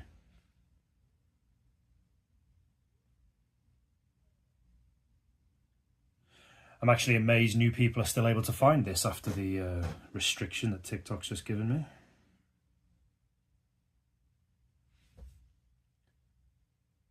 I think maybe it needs to work on what context means before dropping ban hammers. Or in my case, restriction hammers.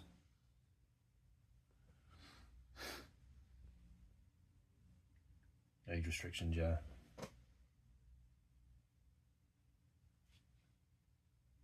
Certain once popular bands you cannot talk about anymore.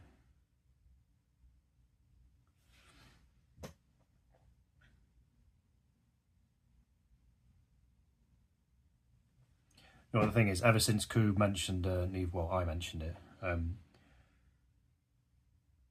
Coob said about Need for Speed Underground 2, I cannot stop thinking about that particular band's song that is in that game. It's rattling around in my head now. In fact, I'm almost certain that same song's in one of the FIFA games. Could be wrong though. Could be completely wrong. Or was it when I was talking about Ocarina of Time and I described Link as... But I'm sure that's what he's called in the game. Or is he called Mirror Link? I don't know. Might have been that.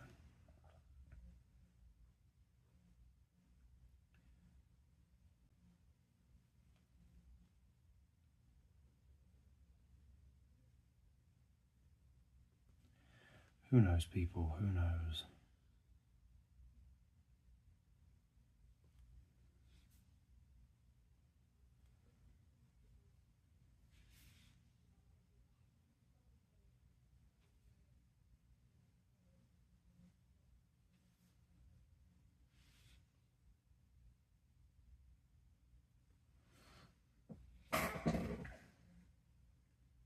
I happened to a bunch of artists' lives, but you popped up on my For You page saying, oh, that's awesome. Well, it's good to know that I'm appearing in people's For You page. Like I say, I'm still quite a small channel. And sometimes there's nobody here, which is fine. Like, I completely understand that.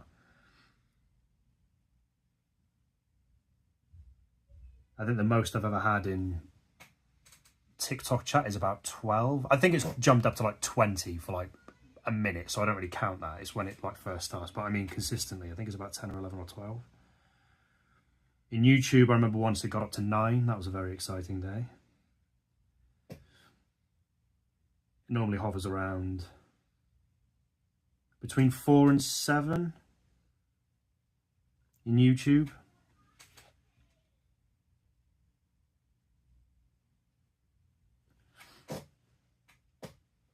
Which again, I'm not going to complain at all. The fact that I get one person,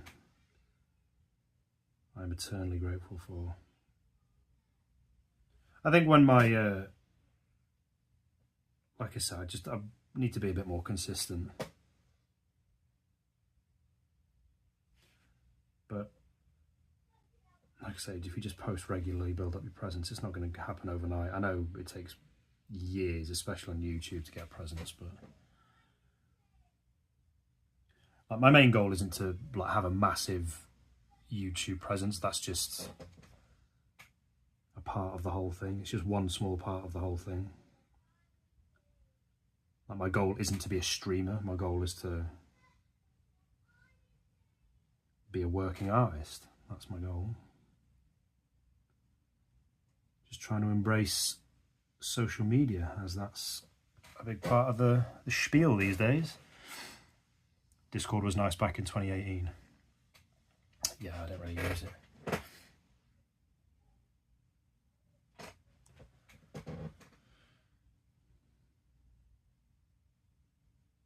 I remember cross chat used to be rubbish in Call of Duty. Like if some people are on Xbox and some people are on PlayStation, it didn't used to be. It's pretty good now, but I mean when it first came, the crossplay first came on the scene,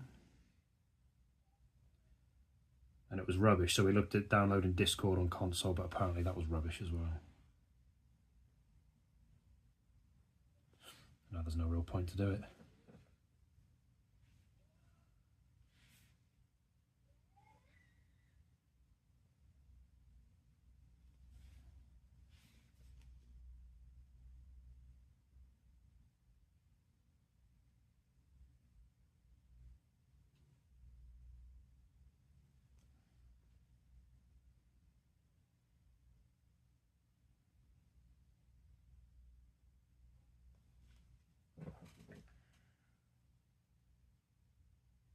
Ooh, dearie me.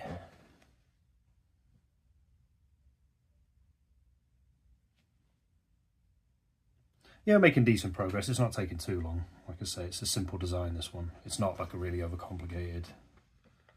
I think the one that's taken me the longest was... And this was nothing to do with chat. Like sometimes streams will take a bit longer because I'm chatting, which is great. I really like that. Where is it? But the one where it just took forever. That one took absolutely ages. I thought that would be a quick one, but no, that took about 2.5 hours. That one I didn't even finish. As you can tell, it kind of tapers off at the top. Didn't even finish that one. That took nearly 3 hours.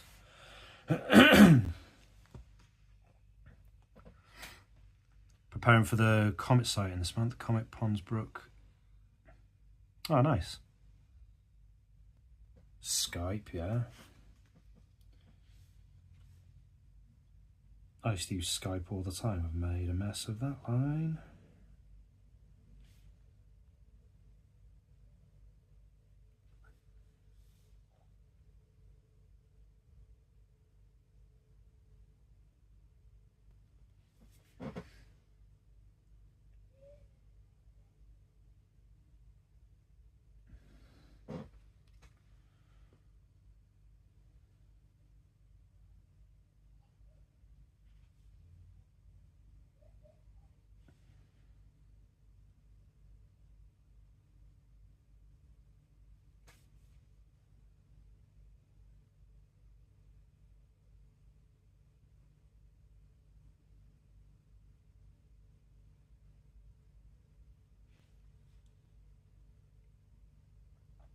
Yeah, this one will take about two and a bit, about 2.25, 2.5 hours maybe this one will take.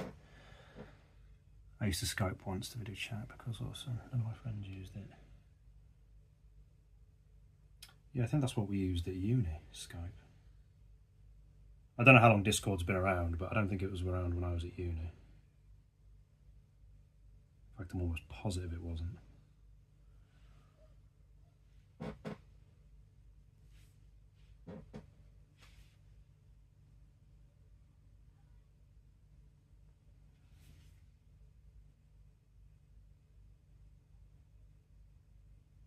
Yeah, I think I'm going to chill out with a bit of Clone Hero after this. I do enjoy my plastic guitar jamming.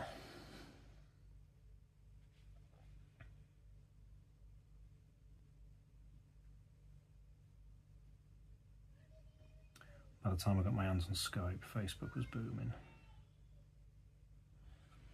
Yeah, I remember when MySpace was a big thing. MySpace was really good, I thought, because you could fully customize it. And then that just went, I think, was it Tom? Was that the owner? The creator, whatever. Didn't he sell it for like stupid amounts of money? He just thought, no, I can't be asked with this anymore. Or maybe he saw that Facebook was going to clean it out. Maybe he knew what was coming.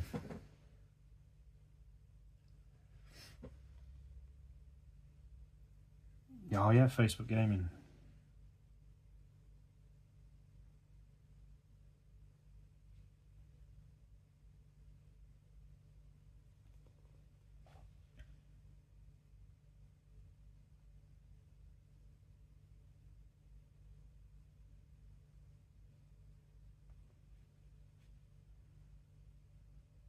Oh my God, look at the state of that. What am I doing with myself?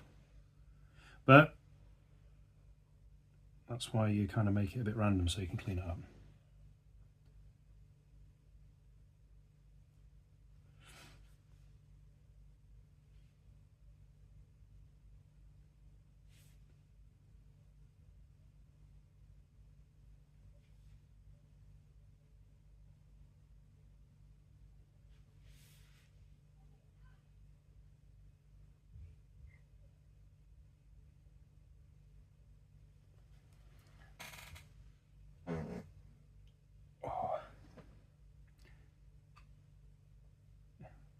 Yeah, mine was as well.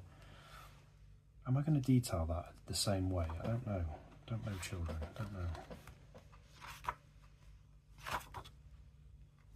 Just don't know. How do I want to do this? Do I panel it? Do I line it? I don't know.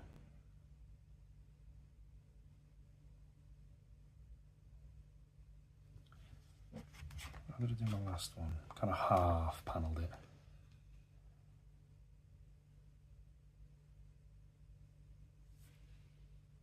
I just don't know. Don't know what to do.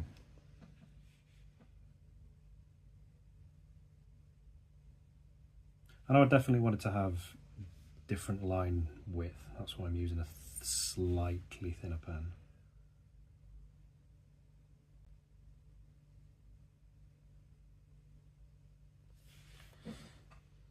Yeah, like I quite like the different thicknesses. Is that a word? Thickness? Thicknesses of the lines.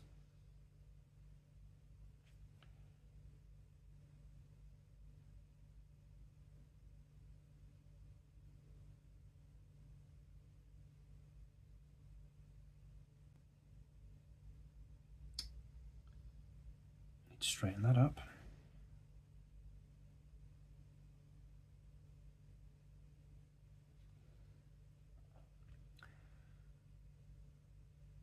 Thick knife. Making a count was like solving an equation for middle schooler.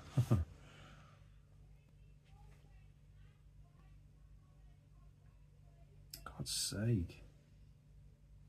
Sort it out, Jamie. Sort it out.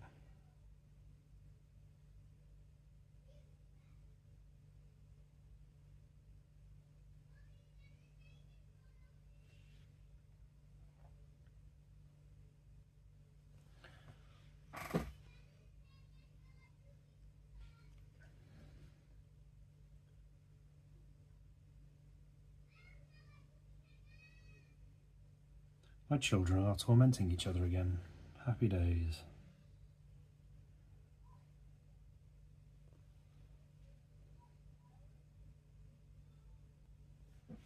I'm not dealing with that.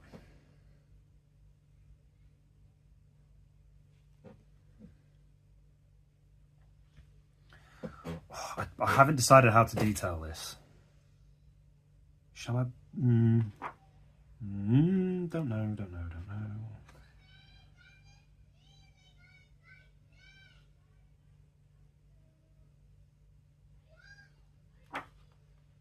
How am I going to detail this?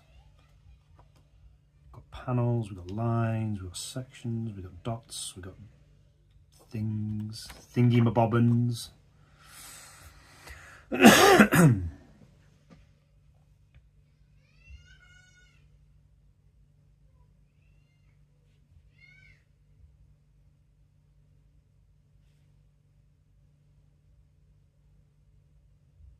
Apparently there was a Krispy Kreme donut waiting for me, so I'm going to make sure this is going to be a banger.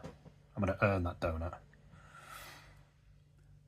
MSN Messenger. Yeah, that noise when you got a message from Messenger. Is it with it? Doodly? Was it that one? Was that the most exciting thing ever as a teenager?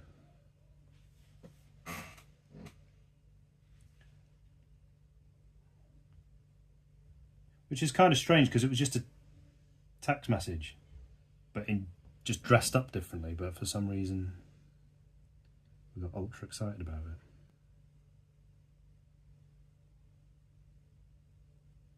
Maybe it was slightly more immediate than a text message, I guess, I don't know.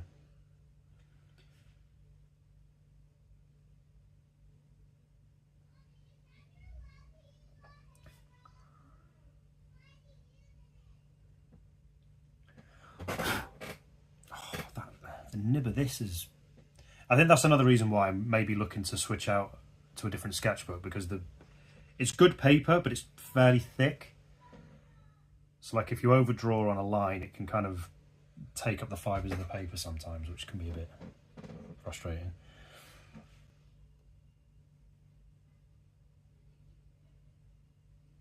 That's why I like that, what do you call it? What's the brand called? God, why has my brain gone absolute mush? The sketchbooks I use all the time. Oh my God, Rhodia, thank you. Because even though that's slightly thinner paper, like it feels really smooth when you draw on it.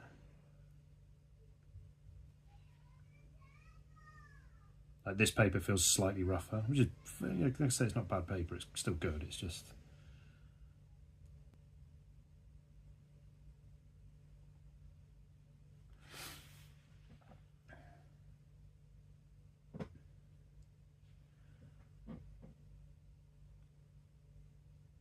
You would always hope the message was from your crush.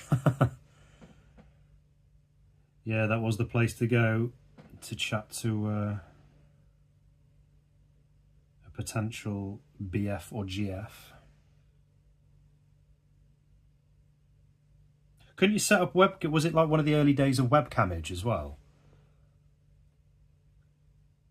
That might be why, because I don't think video phone was quite there yet. It was like it was in the times of like the old school Nokias, wasn't it? Not proper old school, but you still had like colour screen Nokias, but you didn't have camera phones on them. It was just before the age of the smartphone, wasn't it? That MSN stuff. So like you had the webcam with MSN, and then not long after that it was smartphones. I think that's probably why it died off, wasn't it? Have I got my timeline correct there? I want to say early noughties, early to mid noughties, I want to say.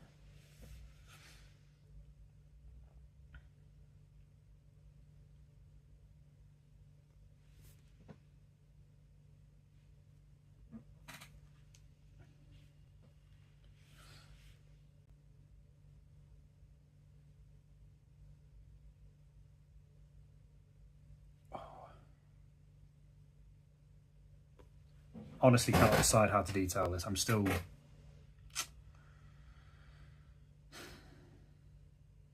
I know what I'm going to do. No, I think that'll look poo. No, it will look rubbish if I do that.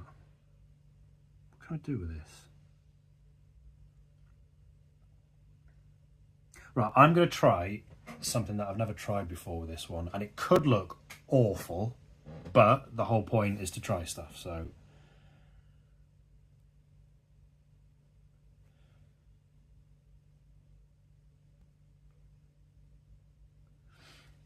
We'll see. Because I'm not sure I want to do all the heavy line detail. Like, my original thing was going to be to do something similar to... Where are you? Something similar to this. I was maybe going to do that, but I don't know.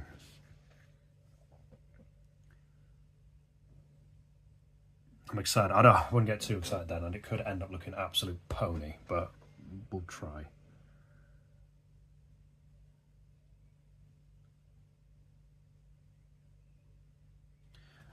So I'll try and describe it to you. The idea is to use a thinner pen and through line. So, no, but how would I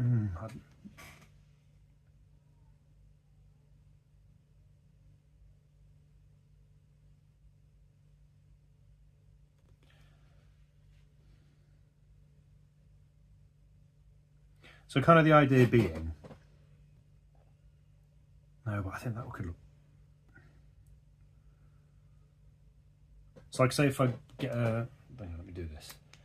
So in fact, I've got a pencil nearby. I'll not actually draw it in, but I'll show you what I mean. So like if I start here and then maybe follow the dots down, deliberately come outside, come out back inside and then out again. And then back in. But I don't know. I don't know.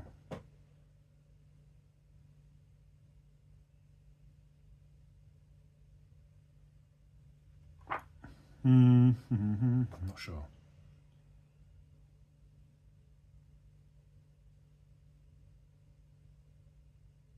I'm not sure. I'm not sure, people. I'm just not sure. I'm just not sure.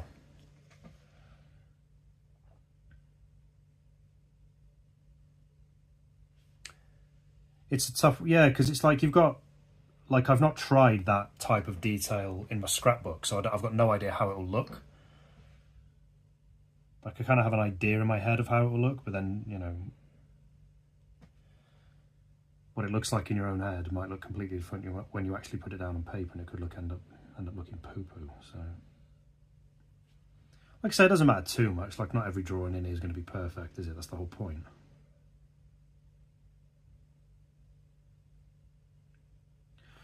Like I said, I've still got that brick pattern one, which if I could, I would erase it from this sketchbook, but I cannot.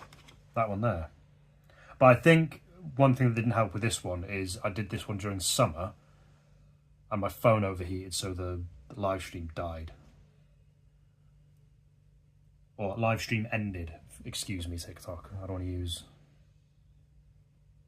inappropriate language to describe something. Yeah, like I said, I had an idea in my head for this one. I might revisit the brick pattern. I don't know. I don't know. Not for a while.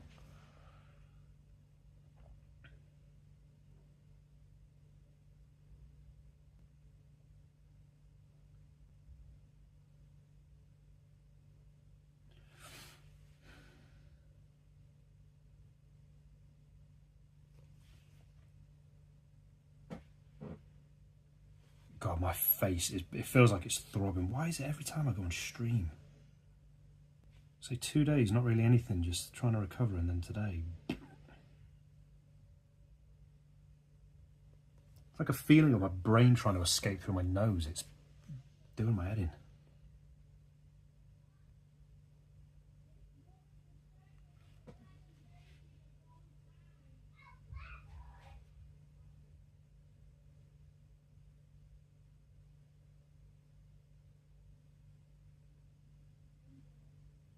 That line was not intended to be that thick, but here we are.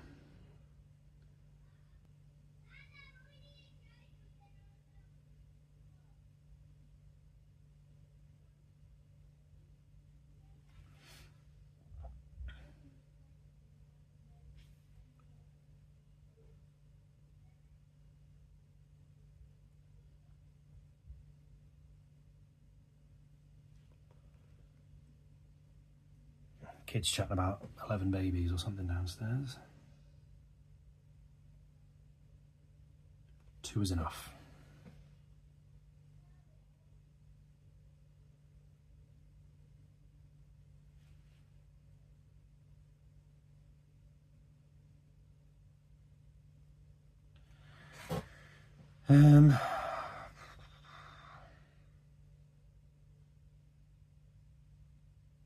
I think I know what I might do.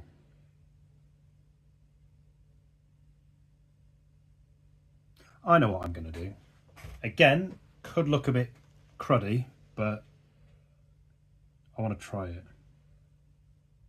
Similar to a detail I've already done, but ever so slightly different, which people might think, oh, that looks exactly the same, but I'm doing it. Basically, I'm just going to section off each shape and then do half of it with line detail. That's what I'm going to do. It's a bit of a safe cop-out option, but I'm in a safe cop-out kind of mood.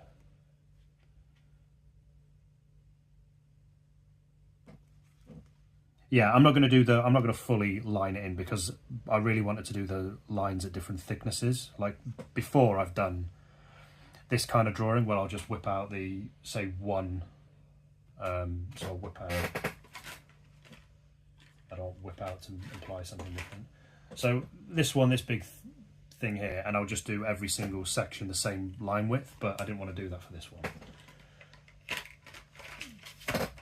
I wanted to have different line thicknesses. Thickney, as Dead Hand so eloquently puts it.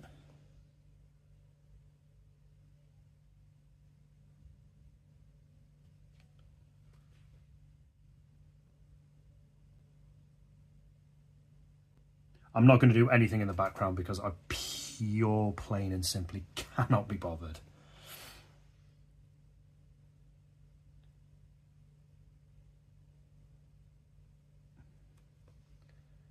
Thickney the Sketch Guy. That should have been my YouTube name, shouldn't it? But it could imply something else.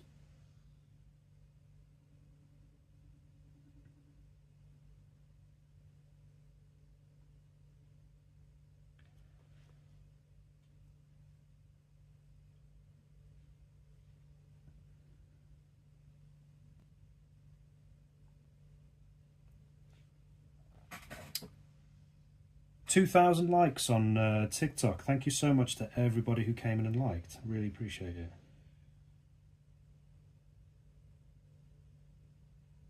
I think the most I've ever had is about 6K, I think. And that was because I forget one of my followers made it his mission. Did he get to 10? I think he was going to go to 10. I can't remember if he got there. I'm not suggesting you have to do that. I'm just saying. Like I say, if I get just one like, then I get all teary-eyed with emotion.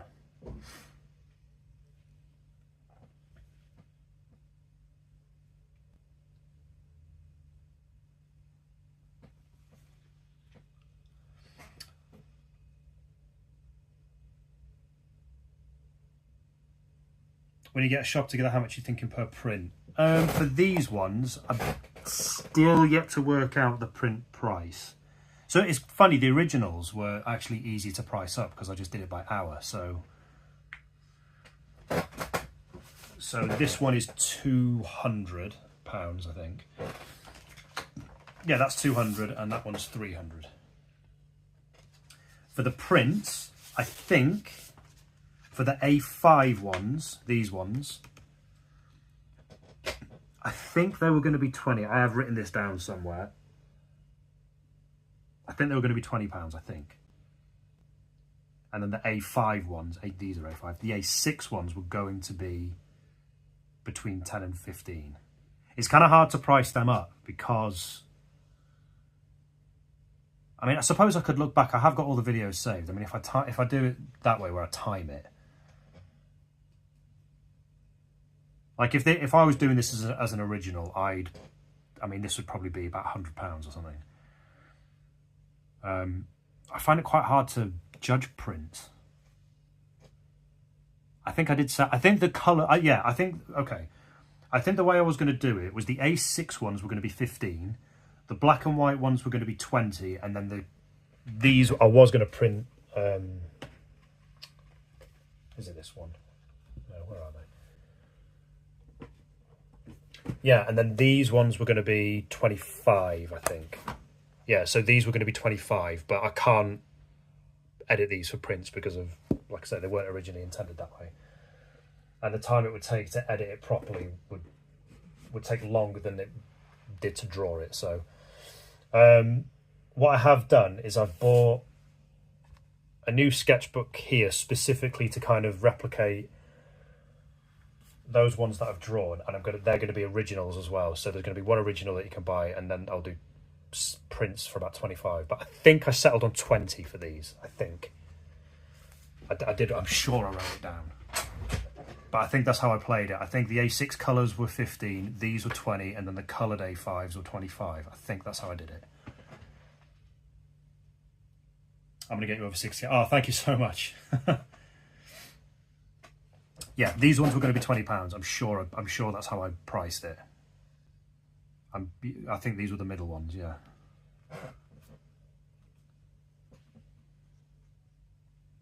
Oh, I've smudged it a bit there.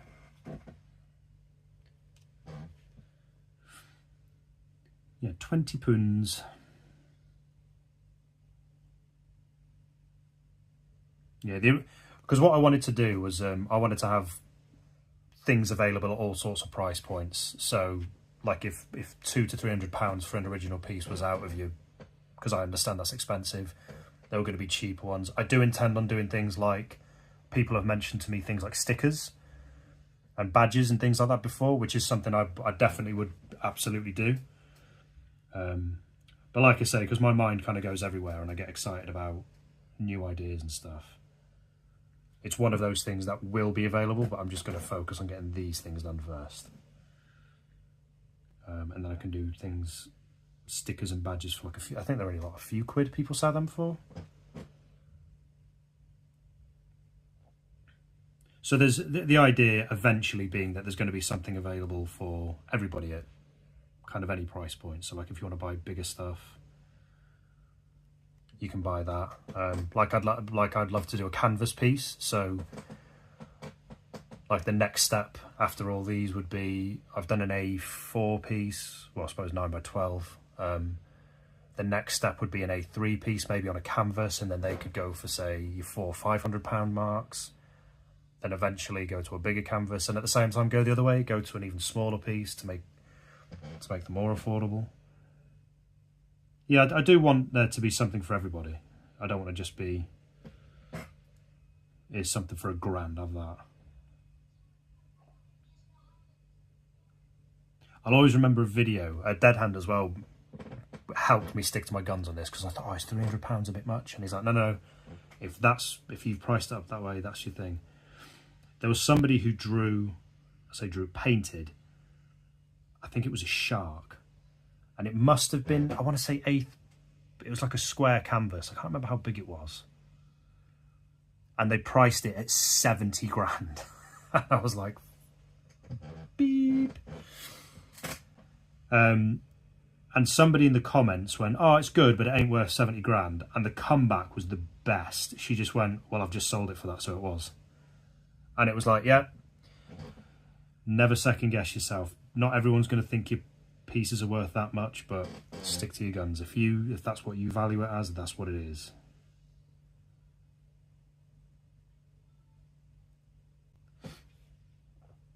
Yeah, but the prints were kind of the hardest to judge, but I thought that's fair, I think. Because I'm still drawing them by hand. But I'm just converting them to print, so that's why I was okay with that price.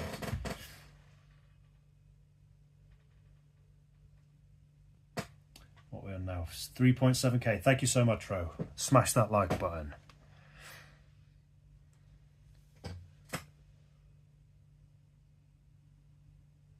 Yeah, feel free to drop me a like on TikTok, on YouTube as well. You can crack open the likes on that. Well, you only get one on YouTube, don't you? Just one lonely like.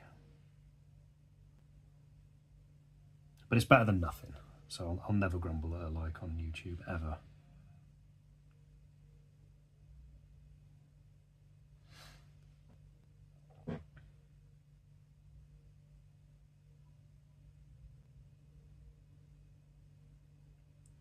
Hopefully one day I'll crack the 500 subs mark on YouTube, and was it 3,000 hours?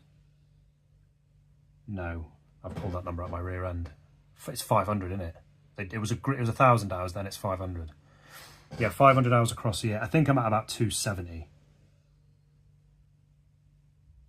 Well, I might have hit 300, I don't know. And then you can kind of activate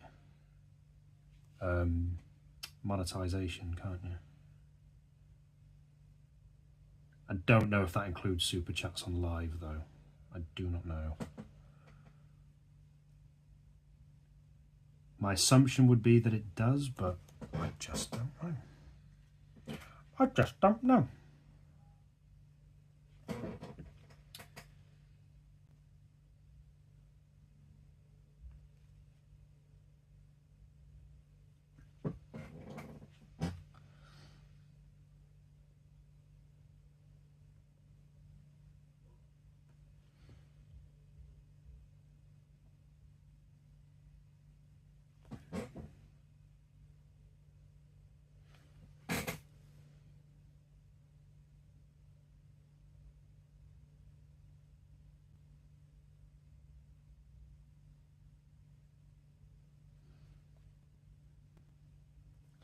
Okay, right, we have completed the lines. Depends if you're printing at home with your own ink or sending it off to a company to print for you. I will be printing it at home. Yeah, because you've got to include cost of that kind of stuff, don't you? Like ink and paper, you incorporate. See, it's kind of strange because I never thought about it in that terms. I just thought, this is how long I spent doing it. This is how much I think it's worth, and whatever the ink and paper cost out of that, that's how much it costs. I mean, obviously you have to make a profit, and it's just trying to find that balance of, I want to price it for what I think it's worth, but I don't want to rip people off. And no matter what I price it at, no matter what, it could be a quid or 50 quid. There's always going to be somebody who says it's either not worth enough or it's worth way too much, or it's, excuse me, it's, your drawing's not worth that, I'm not paying that, blah, blah, blah. And it's like, which is fine, like, billion% accept that people are going to think it's either overpriced or underpriced no matter what I price it at. So it's kind of like your own judgment call. I personally think £20 is fair for this, personally, otherwise I wouldn't have been pricing it at that. Because it wasn't, like, for example, if I were to do, because I've started messing about digitally, and I could maybe put out a drawing saying half an hour, they wouldn't be going for 20 quid, because I don't believe it would be worth that. And I have taken out the wrong pen. That is not a euphemism, TikTok. Chill out. All right, there. No, wrong one again. What am I doing? What am I doing with my life? That's what you want. 4.3k. Thank you so much, Ro. You've been a star this stream. As everyone, as always, a star. But for the nan in the car wash, brother in IKEA, and the likes, very, very funny. But all the regulars on YouTube, always superstars for supporting me all along through this. Thank you so much, guys. You've stuck around to watch my drawings and shoot the breeze. So one of my favourite things, I'd say it's one of my favourite things to do in the week, is streaming, to chat to everybody. It's great. And I wasn't massively up for it at first. Right, so the detailing for these is going to be a half and half job, meaning I'm going to random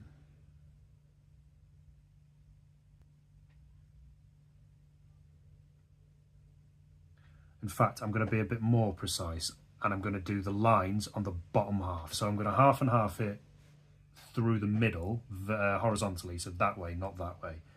And the lines are going to be through the bottom. That's how I'm going to do it. No problem with that. No, I really appreciate it. And especially, I need to, like I said, I'll do it after the shop stuff's all set up, but the pens that you sent me, Dead End, I need to get a special, well, not just one, but I need to really get them sorted. No problem. No, thank you. Keep getting, who's messaging me now? The missus. She's sending me pictures. I can't look. I'm sure it's just of something lovely like food, nothing inappropriate. Right, here we go. Enough chat. Let's get drawing.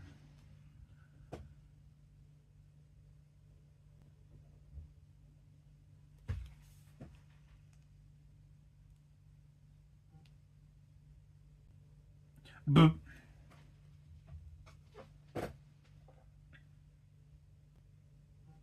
Boop.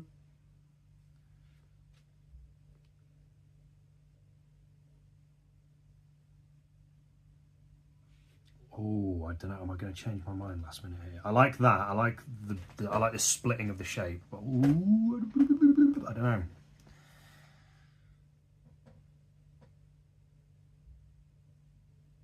So let's do this.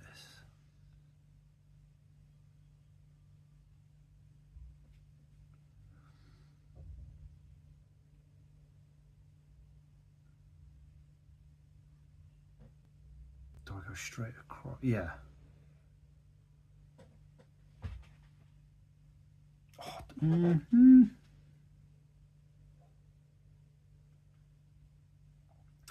No, I've changed my mind. I know what I'm going to do. I know exactly what I'm going to do.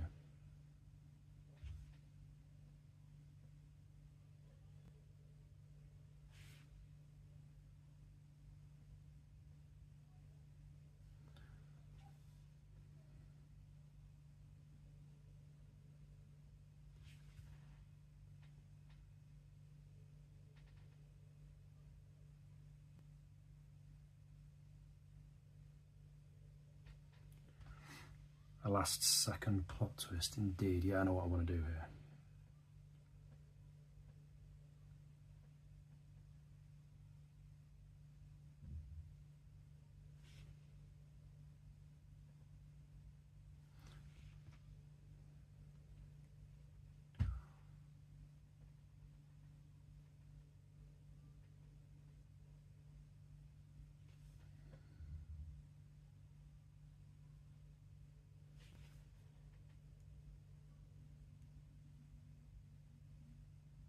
That line is terrible, but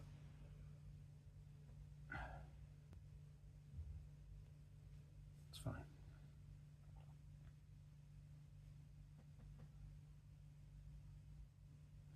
You will find that I do terrible lines sometimes, and we just have to live with ourselves, don't we?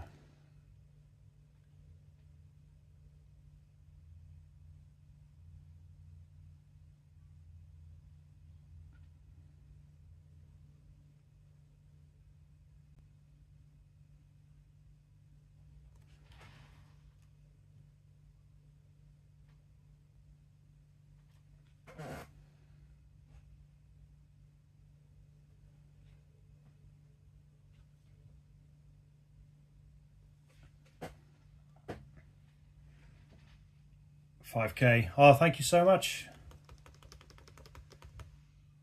Come on, everybody.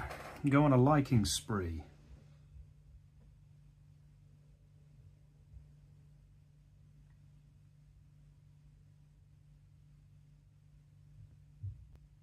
Yeah, I'm going to change it up. Am I brave enough to do this?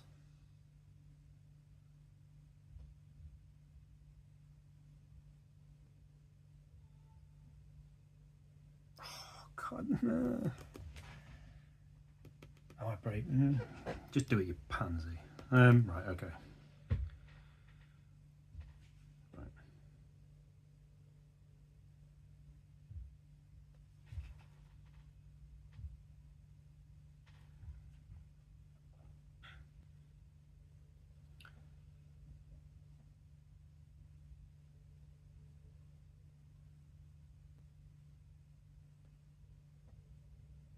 Yeah, I'm going to do it.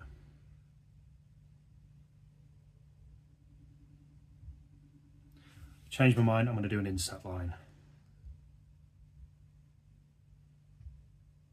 Which I'm instantly regretting, not because of how it looks, but because the concentration required to get it looking nice.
just see what it looks like.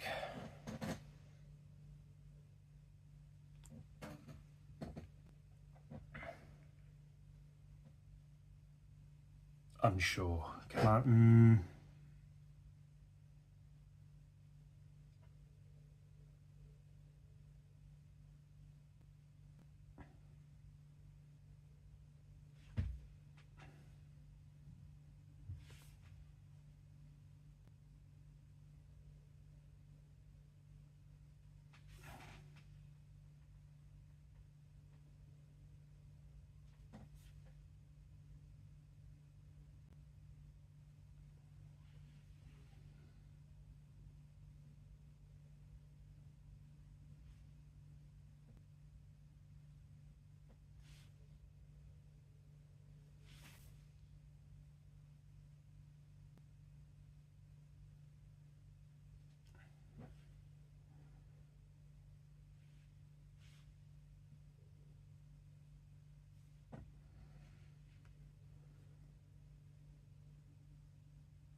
$6K and I've got crap in my hand. Thank you so much, Ro. I really appreciate it. It's weird, it still says 5K on mine, but I think it did it before when people were trying to get me up to a certain amount. It was kind of delayed on my end, but no, I really appreciate it. Thank you so much.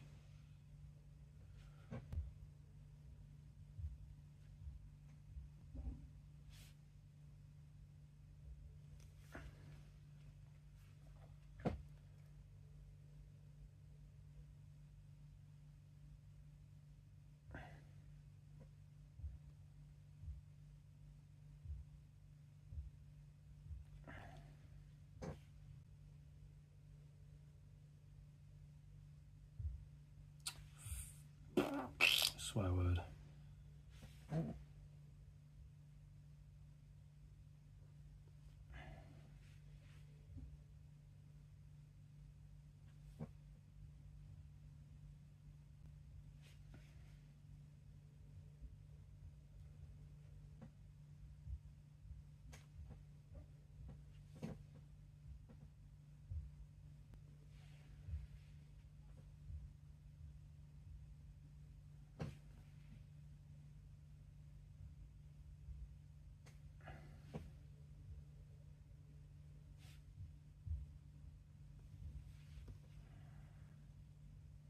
I'm not sure about it. I'm unsure. Maybe when it's all filled in it might look better, but my first thought is I'm unsure, but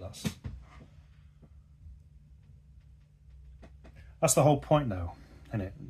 In fact, I know what I'm going to do.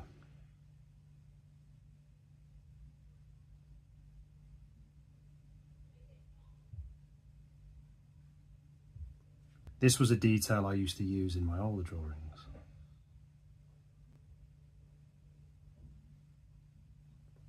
That looks better immediately while I'm doing that.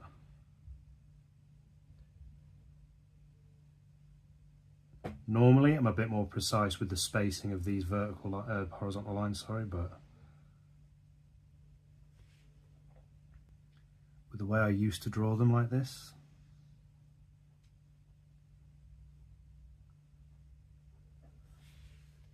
yeah, I prefer that already.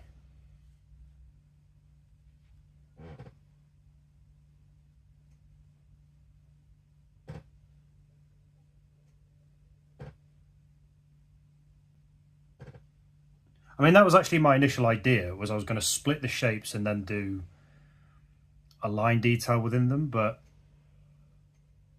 so like in my earlier drawings, where are we? In these ones, get them away. There. So that's like one of my earlier ones where I kind of did it there. I don't know if you can see that. Yeah.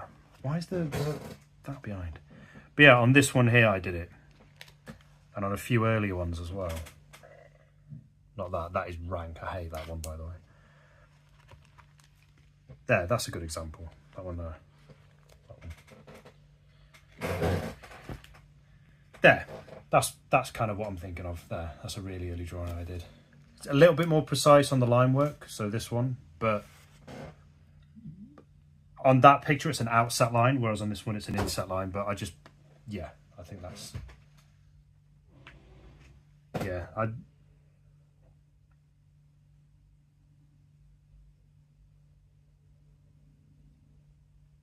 so this one isn't good enough to be made available for print, which is fine because not all of them are. But I think sometimes I just need to remember that the whole point of this particular series is to play about and try new things.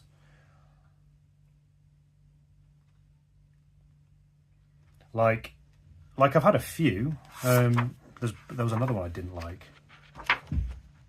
That one I don't like. I remember thinking,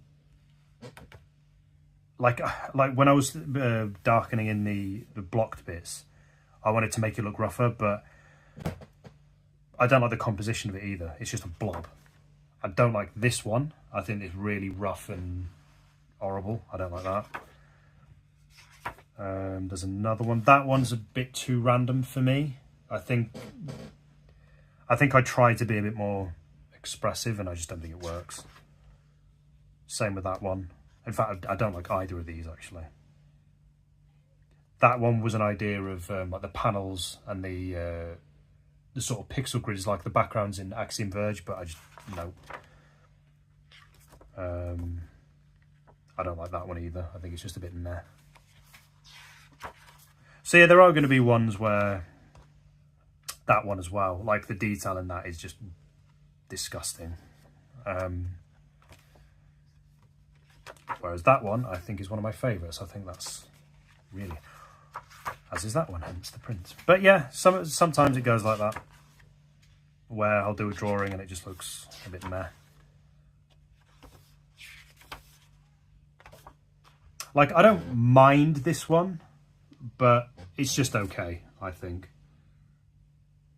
I tried the inset lines and it will probably look slightly better once it's all panelled out, but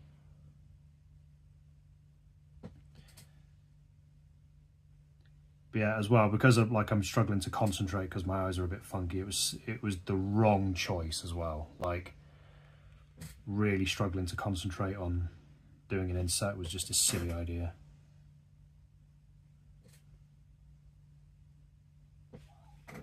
But we live and learn, don't we? That's what it's all about.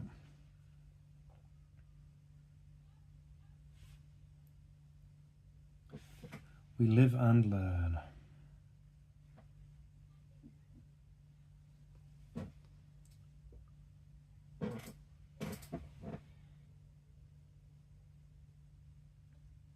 Good day. Toro, how's it going? Thank you for joining. I'm out here enjoying the visibility of the solar eclipse here in North Texas. Oh, beautiful. 20 more minutes. Oh, you're in Liverpool Row. Oh, you're actually not too far from. I'm in good old Doncaster. Well, not right in the middle of Donny, but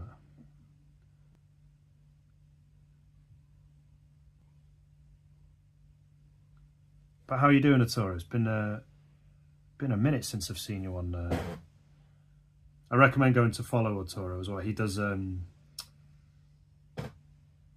It's kind of hard to describe. Like, it's like you see his process. Like, I forget the app he uses. One Sketch. And it's like a minute or so, and he just plays around and then lands at like a really cool and interesting drawing. It's a really unique process. It's great to watch.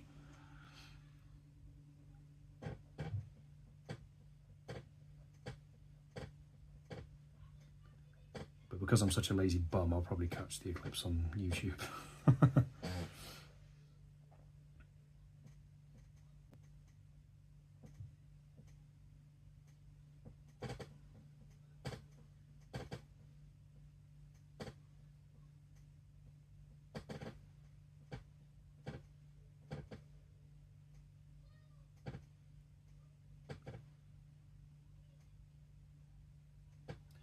So what I'm going to turn this into then is an exercise in line work.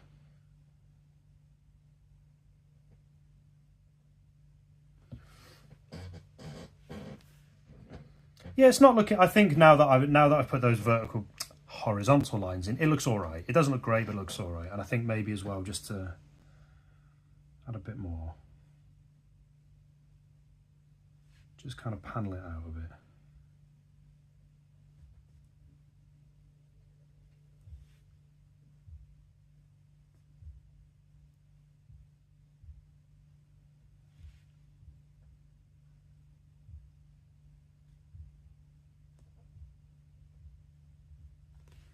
There, just a little bit more.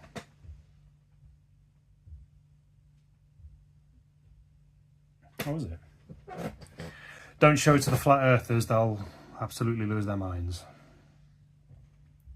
I don't know about anyone else, but I think I've said this before, where TikTok's algorithm is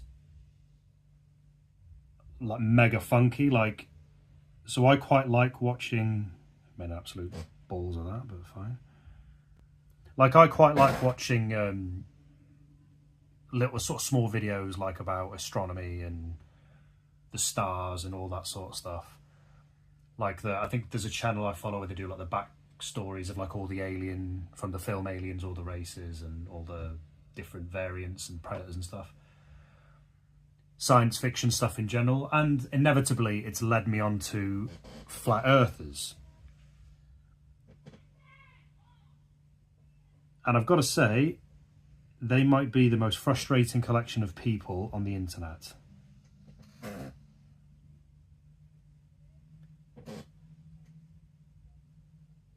I'm not going to lie, they really annoy me.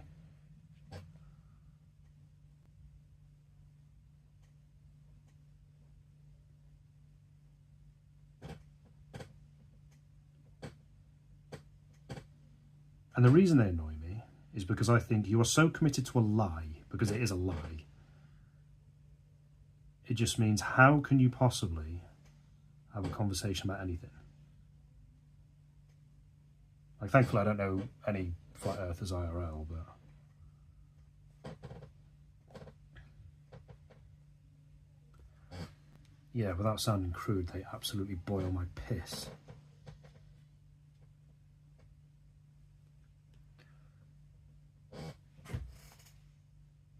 I refuse to believe that flat earthers aren't real. Do you know what? I'm kind of in the same boat there, Ro. I kind of half believe that.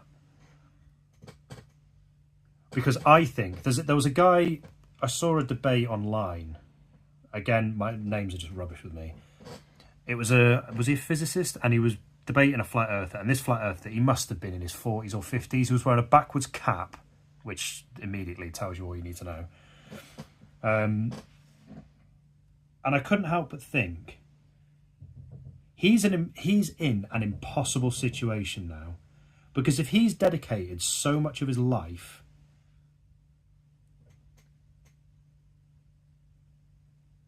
to this particular argument, in fact, no, I'm going to go all the way down on that one.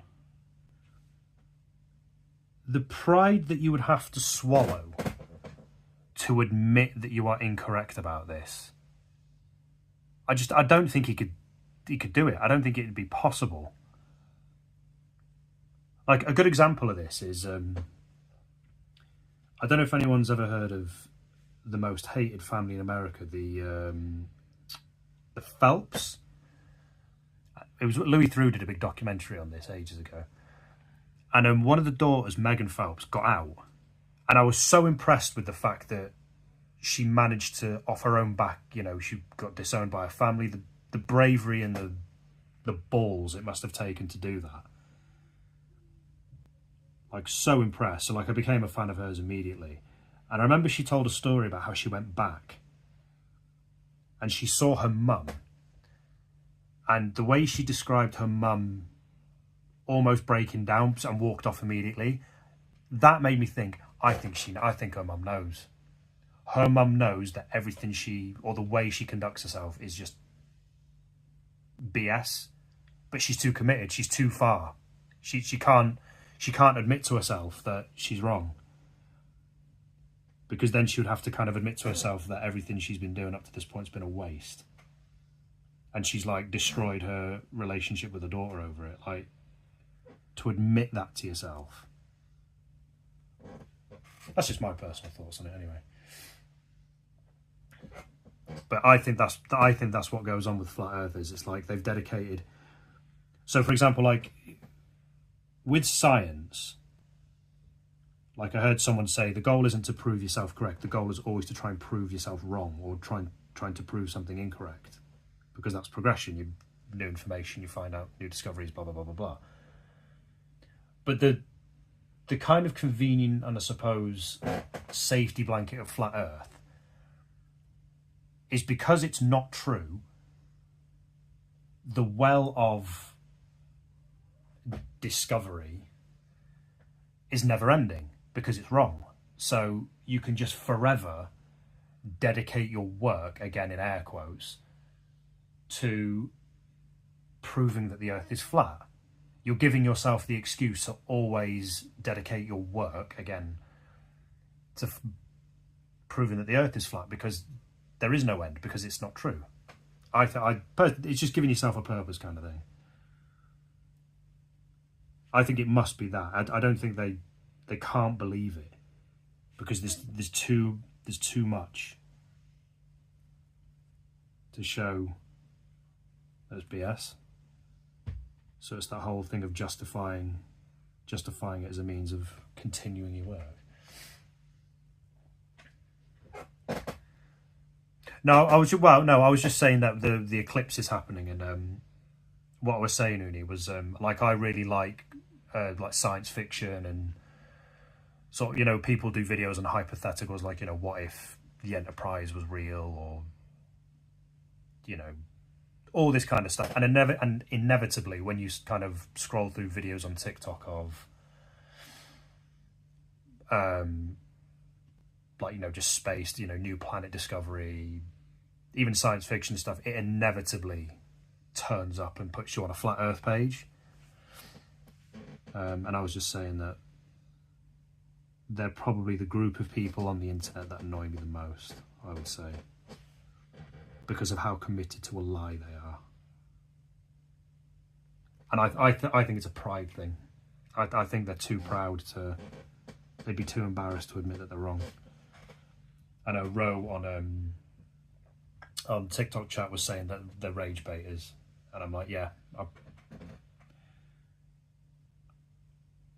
I probably agree, because they always talk about NASA. It's like, but it's like the Earth's shape was discovered way before NASA even existed. That's what you're talking about. Anyway, who cares? Flat Earthers, go away.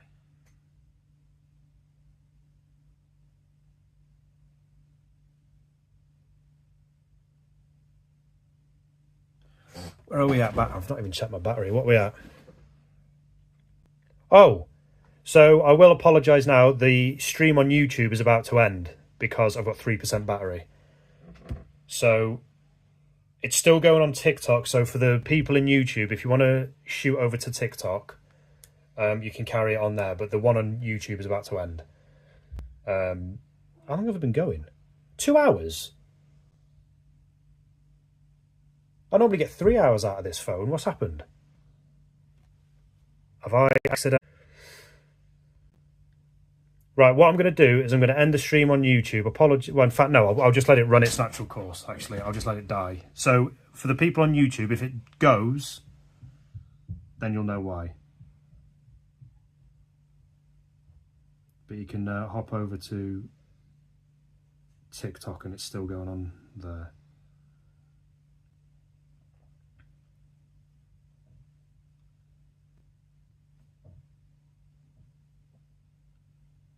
Oh, that's a shame. This has been one of my favourite streams to do as well. Like I said, the drawing itself has been, let's face it, it's been mid compared to a lot of the other ones, but it's still been fine.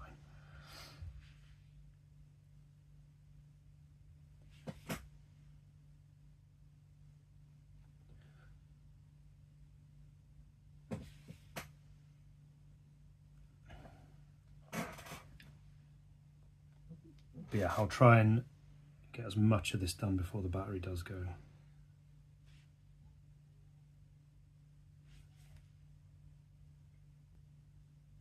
Yeah, my screen brightness wasn't too high. I wonder why it's failed me.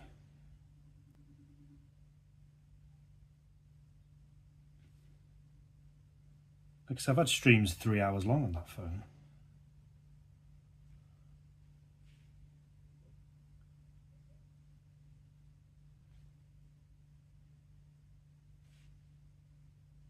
Like, I'm amazed because I'm streaming TikTok on my old phone and the battery tends to die, or sorry, run out, as I've made an absolute pig of that.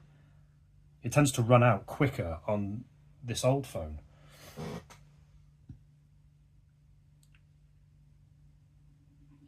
So I wonder why that's happened. Like I said, maybe the screen brightness was just a bit too high. I don't know. It's drained it.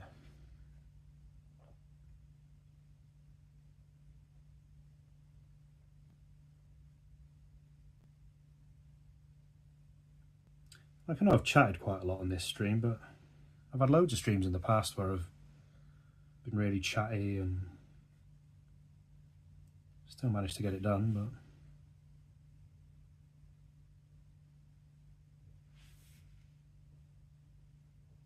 in fact, what I'll do, once it gets down to 1%, I'll end it, because yeah, it will get stuck. It gets stuck in a loop, I think.